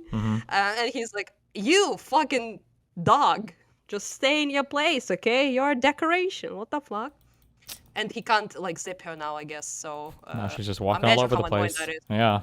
Yeah, she's actually being a dog now, and he's like, "What the fuck? I can't deal with that shit." So yeah, I was a bit funny. But poor dog though. Yeah, I mean, I wouldn't want to be her. Okay, wouldn't want to live in the house with that guy. But yeah, anyway.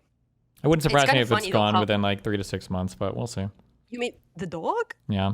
Are you serious? Like, Well, because he gone can't in keep the one dog. way? He can't keep her in place anymore, right? So I don't know if he'll, I don't know if he wants the responsibility of having this dog like wandering the house or whatever. Okay, this got dark.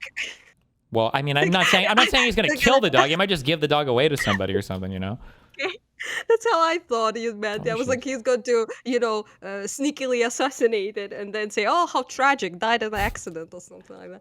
Yeah. And I was like, wow, that's taking it a bit. I think he tried that yesterday or the day before because he went to that No Kings protest with his like police vest on, and he brought Kaya with a bulletproof vest and everything else.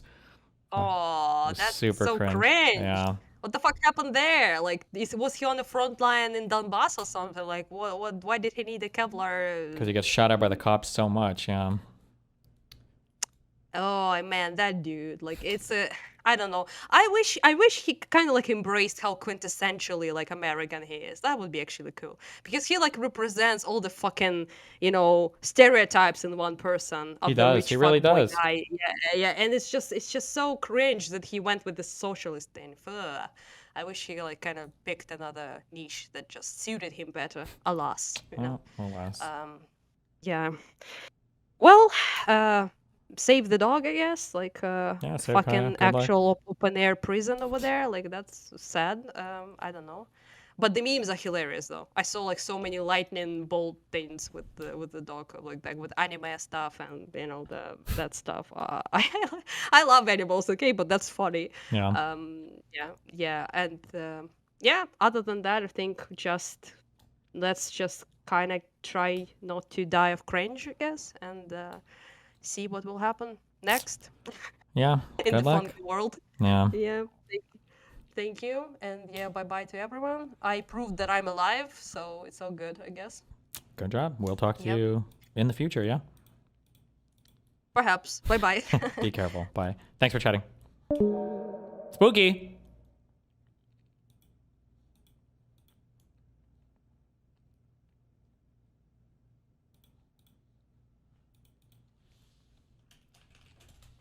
Apparently, the translator that he was using was a Russian spy as well. I didn't know that. That the American government used a Russian asset, a Russian agent, as an interpreter for a high-stakes negotiation about ending the Ukraine war. It sounds crazy, but it happened. In the end of April, Steve Witkoff traveled to Moscow to meet the Hey, do that again? I just want to see it one more time. From my Instagram. Stop talking. What is this? What did I click? Bitches in here, Nazi. Look at her. That's what's up. I fucking love this shit. Hey, do that again. Some girl in a car accident. Okay. time Sorry. this year. So anyway, it sounds crazy, but it happened. At the end of April, Steve Witkoff traveled to Moscow to meet with Putin for the 4th time this year. Now, he chose to go alone. He entered the room at the Kremlin where Putin and 2 of his advisors were present. And there was only one other person sitting on the other side of the table. It was a woman. Witkoff turned to her, pointed at her, and said, "Interpreter?" She said, "Mm-hmm." He followed with a question, "From the embassy?" "From the embassy." Now, let's stop here for a second. The only thing that makes sense here is that he probably thought this was a woman sent by the American embassy as an interpreter. There's one problem with that. The woman that he assumed was his interpreter is not just a Russian government interpreter. We can see her next to important Russian figures such as Lavrov, Medvedev, Putin himself over different years. But she also served as Russia's representative and second secretary to the mission to NATO in Brussels. She also served as an advisor to the Russian delegation to the OPCW, the Organization for Prohibition of Chemical Weapons in The Hague. Now, neither of these are pure interpreter jobs. They're much more compatible with being a Russian spy. Not surprisingly, we see her here right behind the head of Russia's spy agency, Naryshkin. Now, Yulia, that's her real name, interpreted for Witkoff over the course of that meeting. The problem with that is this was not just dinner chit-chat. This was a serious negotiation where the stake was the lives of hundreds and maybe millions of people. An interpreter can influence the negotiation. I worked as an interpreter. I know that every word that you say, the way you say it, the sentiment, and the way you look even at the client can convey a message. Now, having a spy for the other side serving as your interpreter is inherently dangerous. And the fact that you accept that signals to the other side that you're at the very least incompetent and at the very worst, a very easy target for deception. And this, unfortunately, happened at the end of April in Moscow. Now, as my friend and colleague from The Spiegel, Fidelis Schmidt, joked, if she really was from the American embassy, Which embassy? the Americans had assets all over the place and they're going places. Unfortunately, there was only a job. She was an asset, but not an American one. Like and subscribe for more of these videos. DayZ.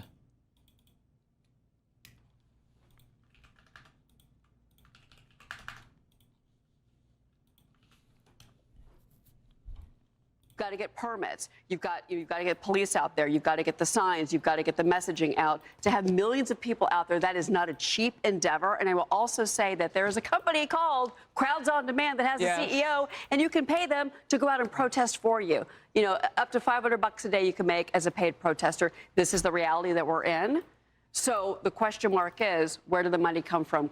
You've got to get permits. Why do you keep asking that question and have nothing to show for it? It's almost like it's all bullshit. Soros, where are all of these paid protesters at?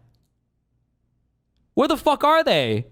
You understand that this has been like a pervasive claim from the weirdo Republicans literally forever. When I ran into that one random fuck, I'm not gonna be able to find it. That one older woman, the mature lady, I feel me and fuck, that's what I mean. When I was doing the canvassing stuff, she's like, "Oh, Sonny, we should have a conversation. We should have a debate." That was what she was asking us, like, who paid for you guys to be here? Did anybody pay for you to be here? Did anybody pay for you? Because they have this idea that every single protest, that every single person on the street or door knocker is like some paid opposition that's being funded by like fucking George Soros or something. It's so crazy. Yeah, they've been accusing us of this for 10 years. Where are all of the undercover protesting busts? This is so funny. You're not known to be a humble man, but I wonder. I think I am actually humble. I think I'm much more humble than you would understand. You're not known to be a humble man, but I wonder. I think I am actually humble. I think I'm much more humble than you would understand.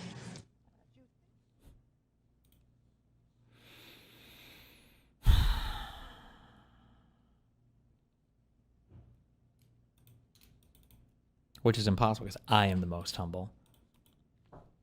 Hobbit is giving me an electricity quiz, a quiz question. Bonus meme, wait, electric quiz. Is this wiring diagram showing batteries being wired in series or parallel?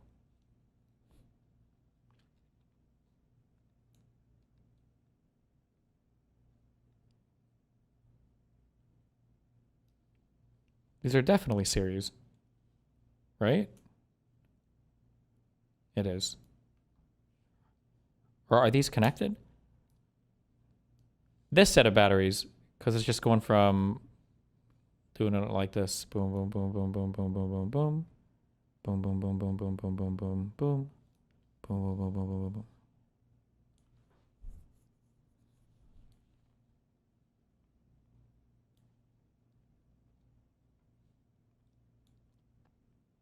I don't know what this line means here. This thing. Bonus meme. Do you wire in series to increase or decrease amps or volts Same question for parallel.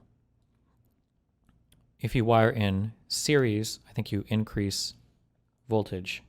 If you wire in parallel, I think you decrease. Something decreases.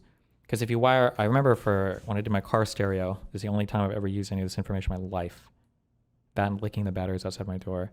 If you have an amplifier and you wire your stuff in parallel, it cuts the resistance of your amplifier in half, which allows you to drive more wattage or power, but it has to be rated for a certain amount of ohms so you don't blow it up. So if you wire things in parallel, I think that drops the resistance, right? Voltage equals current divided by resistance. So whatever that means, that's my guess. Whatever I said. I think everything I said there was right. I think.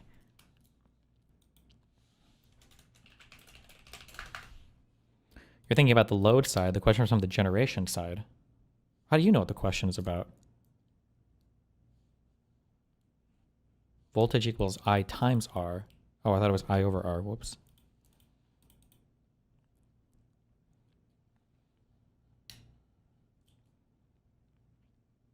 The amp doesn't have a resistance. It has a max resistance speaker it can support, right? Amplifiers are usually rated for how low, I don't know why, but they're rated for how low the impedance can go, I think. I don't know why this, intuitively I would imagine you're just rated for wattage, but I don't think it was just wattage. I think it was rated for impedance, because if you wired things in certain ways, you can drop the impedance to drive a whole lot more power from the amp. Like your subwoofers would be called Class D amplifier. I don't even know why. I don't remember what any of this means. I just remember reading it. But like they could handle, I want to say like 2 ohms versus 4 ohms, but there's no way that the resistance was that low, right? I must be thinking of a different unit or something. All I remember is that if you wired things in parallel, I don't know why it drops the resistance. It's not exactly half, I don't think, but I think it's about half.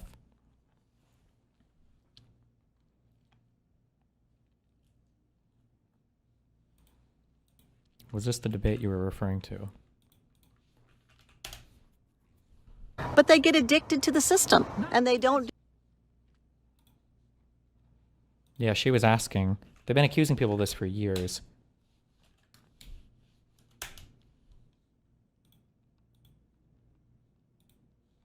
Sometimes you got to sing the blues? Yeah, but the stakes are very high right now. But yeah, They sometimes are. you win and sometimes you lose. Yeah, of course. Okay. So how did you travel all the way from California? Who paid your fare and all of that to get here?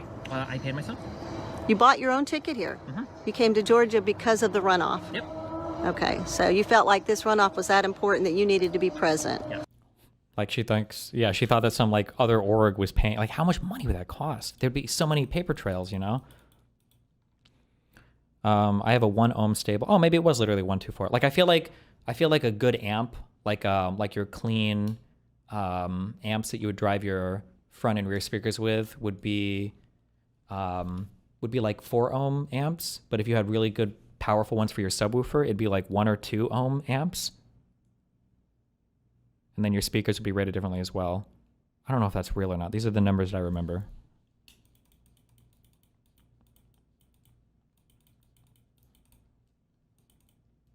One or 2 ohm nah. Oh, that guy said nah. Why can't we just look it up? Car subwoofer amplifier.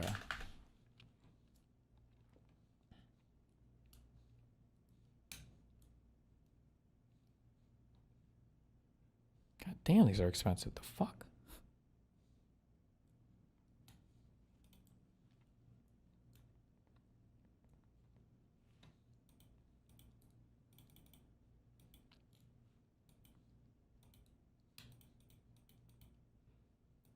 Oh, they are Class D mono amp. And then if it's a good amp, hopefully it's rated for 2 ohms, so you can make it go boom, boom, boom more. I don't know. Okay, I don't care that much.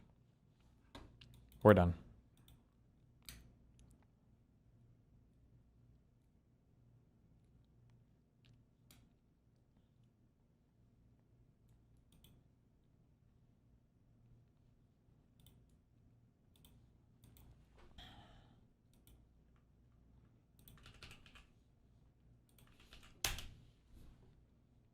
contact with FaZe Rug about my Make-A-Wish Lacey. Can you help me out? I'm trying to get in contact with FaZe Rug about my Make-A-Wish Lacey. Can you help me out? I would appreciate it. It's my dream to meet FaZe and Rug. No, Boss, we ban that guy? What if that wasn't a troll? Bro, hit the business email.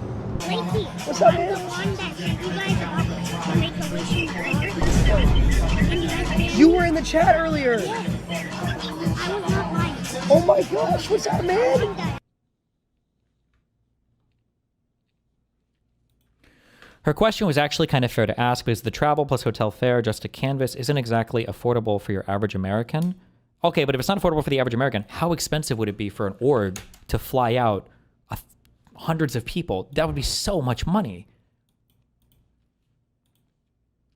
Video of the White House East Wing changes via CBS News. Over the next few days, it's going to be demolished. How long has this been standing? When was this like added? Why do we have the money for this during a government shutdown also?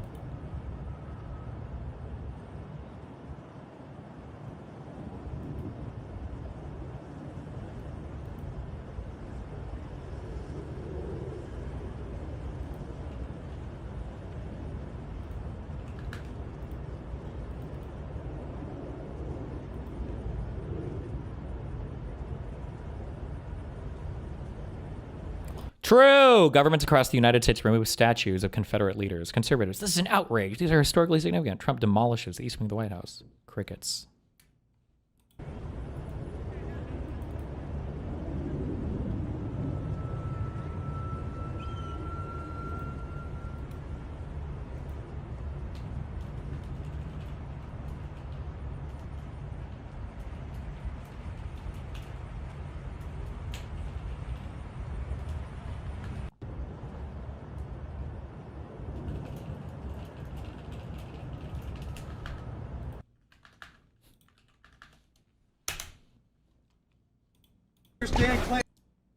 Twitch CEO Dan Clancy didn't know he was on stream and was caught on FaceTime hanging out with a girl at least 40 years younger than him.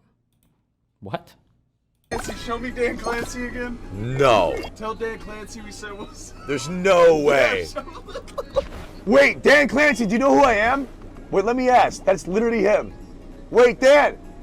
Wait, Dan Clancy. Show Daniel Clancy. Wait, Dan. Dude, Do we even know who that girl is? I literally just saw Dan Clancy on my soul. I did. Did you see him, Nate? Tell Dan Clancy. No way. Wait, Dan Clancy, do you know who I am? Wait, let me.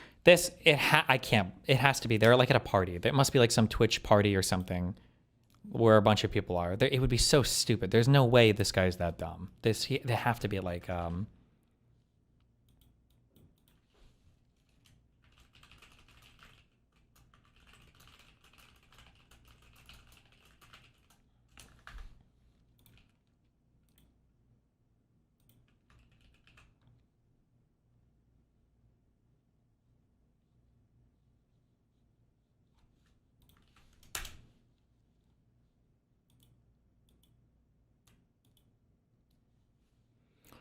Games Cage explains why they deleted their picture with XQC from TwitchCon. Hey y'all, deleting the pic I took with XQC. Enough people have expressed their concerns, issues with the guy. That it's not a hill I'm willing to die on for having up. Who? Okay, good one.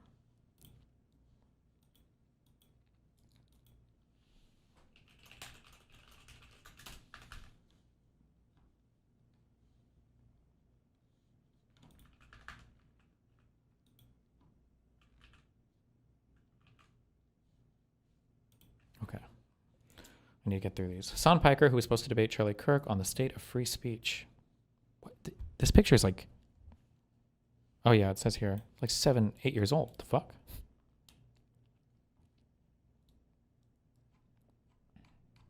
Okay. Laura Ingraham regularly claimed the business dealings of Hunter Biden in the years prior to his father's presidential election implicated Joe Biden in rampant corruption. Now she's gone into business with Don Jr. Notably, Ingram regularly claimed the business dealings of Hunter Biden in the years prior to his father's presidential election implicated Joe Biden in rampant corruption.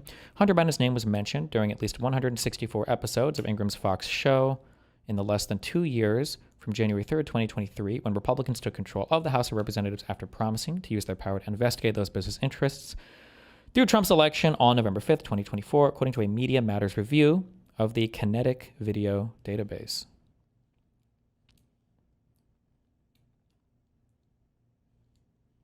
Okay. Nothing is surprising.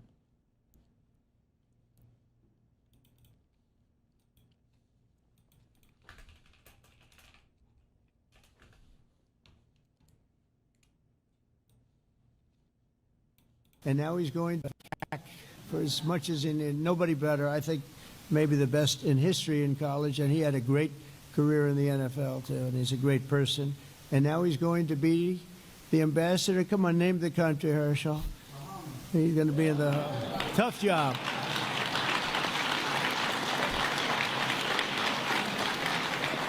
That's a tough job, right?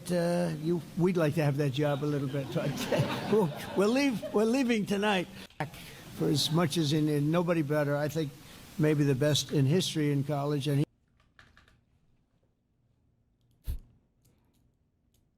What are you cooking, Oda? The fuck is this? Okay. Caroline Levitt, we saw this.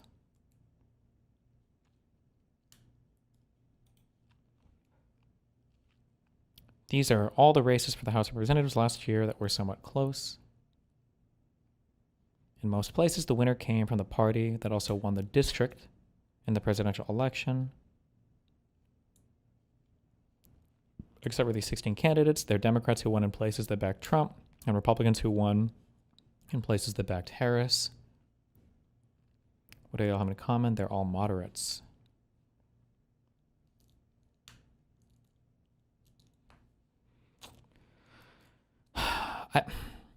Moving to the center is the way to win.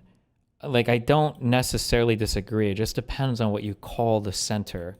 Like, the Democratic Party messaging is further left than the Democratic Party, than even the politicians. We need to moderate and be moderate left. We don't have to go to the fucking cringe fuck center. That's so cringe. Oh my God. But maybe they say that in here.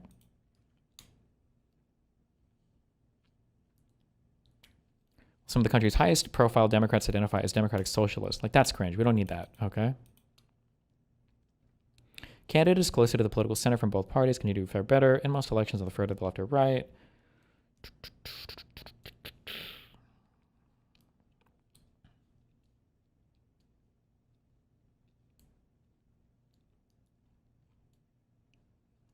Okay, just be careful how you say moderate, because sometimes it's cringe.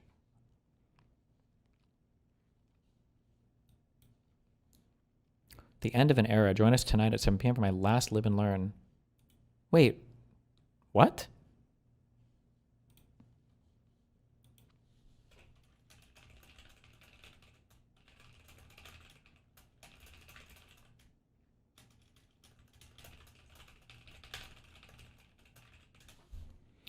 Seeing some replies, I attribute the decision to my last convo with Hutch, but that's not true. I told Pisco and Hutch around the time a Convoy left that I was thinking of leaving too, and finally made a decision a week ago before that convo took place. I was going to wait till the show to explain my reasons, but TLDR, I'm married now. I want to spend time with my wife. I want to spend more time with friends and on getting back in shape. I'm a one-man show, no editor staff who cranks out 5 videos a day, 6 days a week. Well, damn.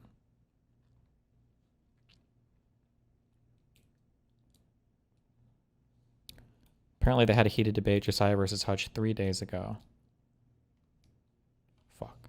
Somebody can link that if they want. I don't have time. No. We think there's a third family living in the house. Oh, this is about the vaccine thing. Protein powders and shakes contain high levels of lead. Yeah? It's called muscle building. Protein supplements are widely popular, but CRS tests of 20 products found more than 2/3 of them contain more lead in a single serving than experts say is safe to have in a day.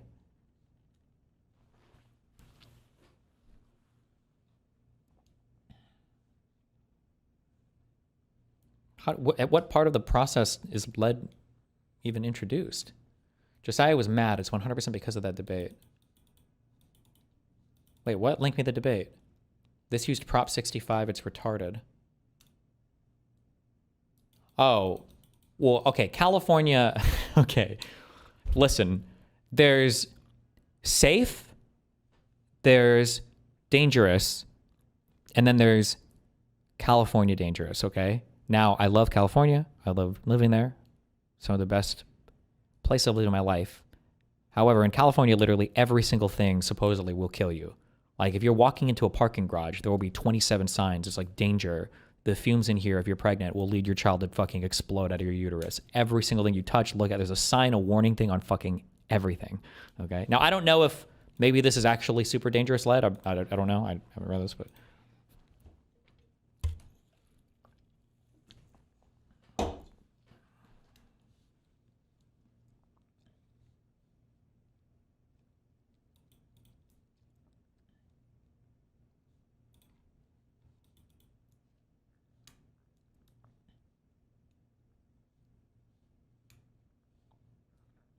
It's kind of the nature of concentrated plant protein.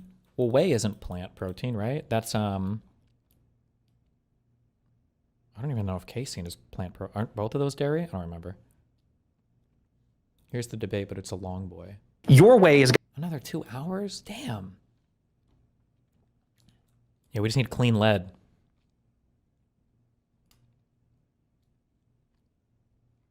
Listen, what brands...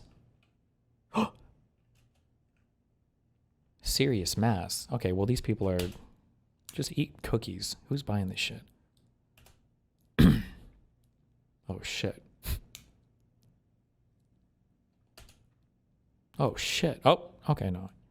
We're good.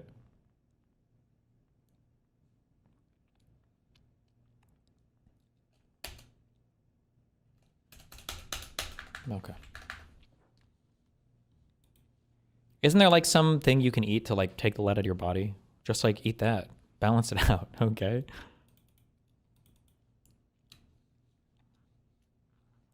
Do you only use the whey-based ones? Yeah, because whey is the way to go. Got him. After that debate, Hutch debated Aaron. Oh my god. Oh, the artillery shell memes. Okay, don't care. Don't care. Don't care.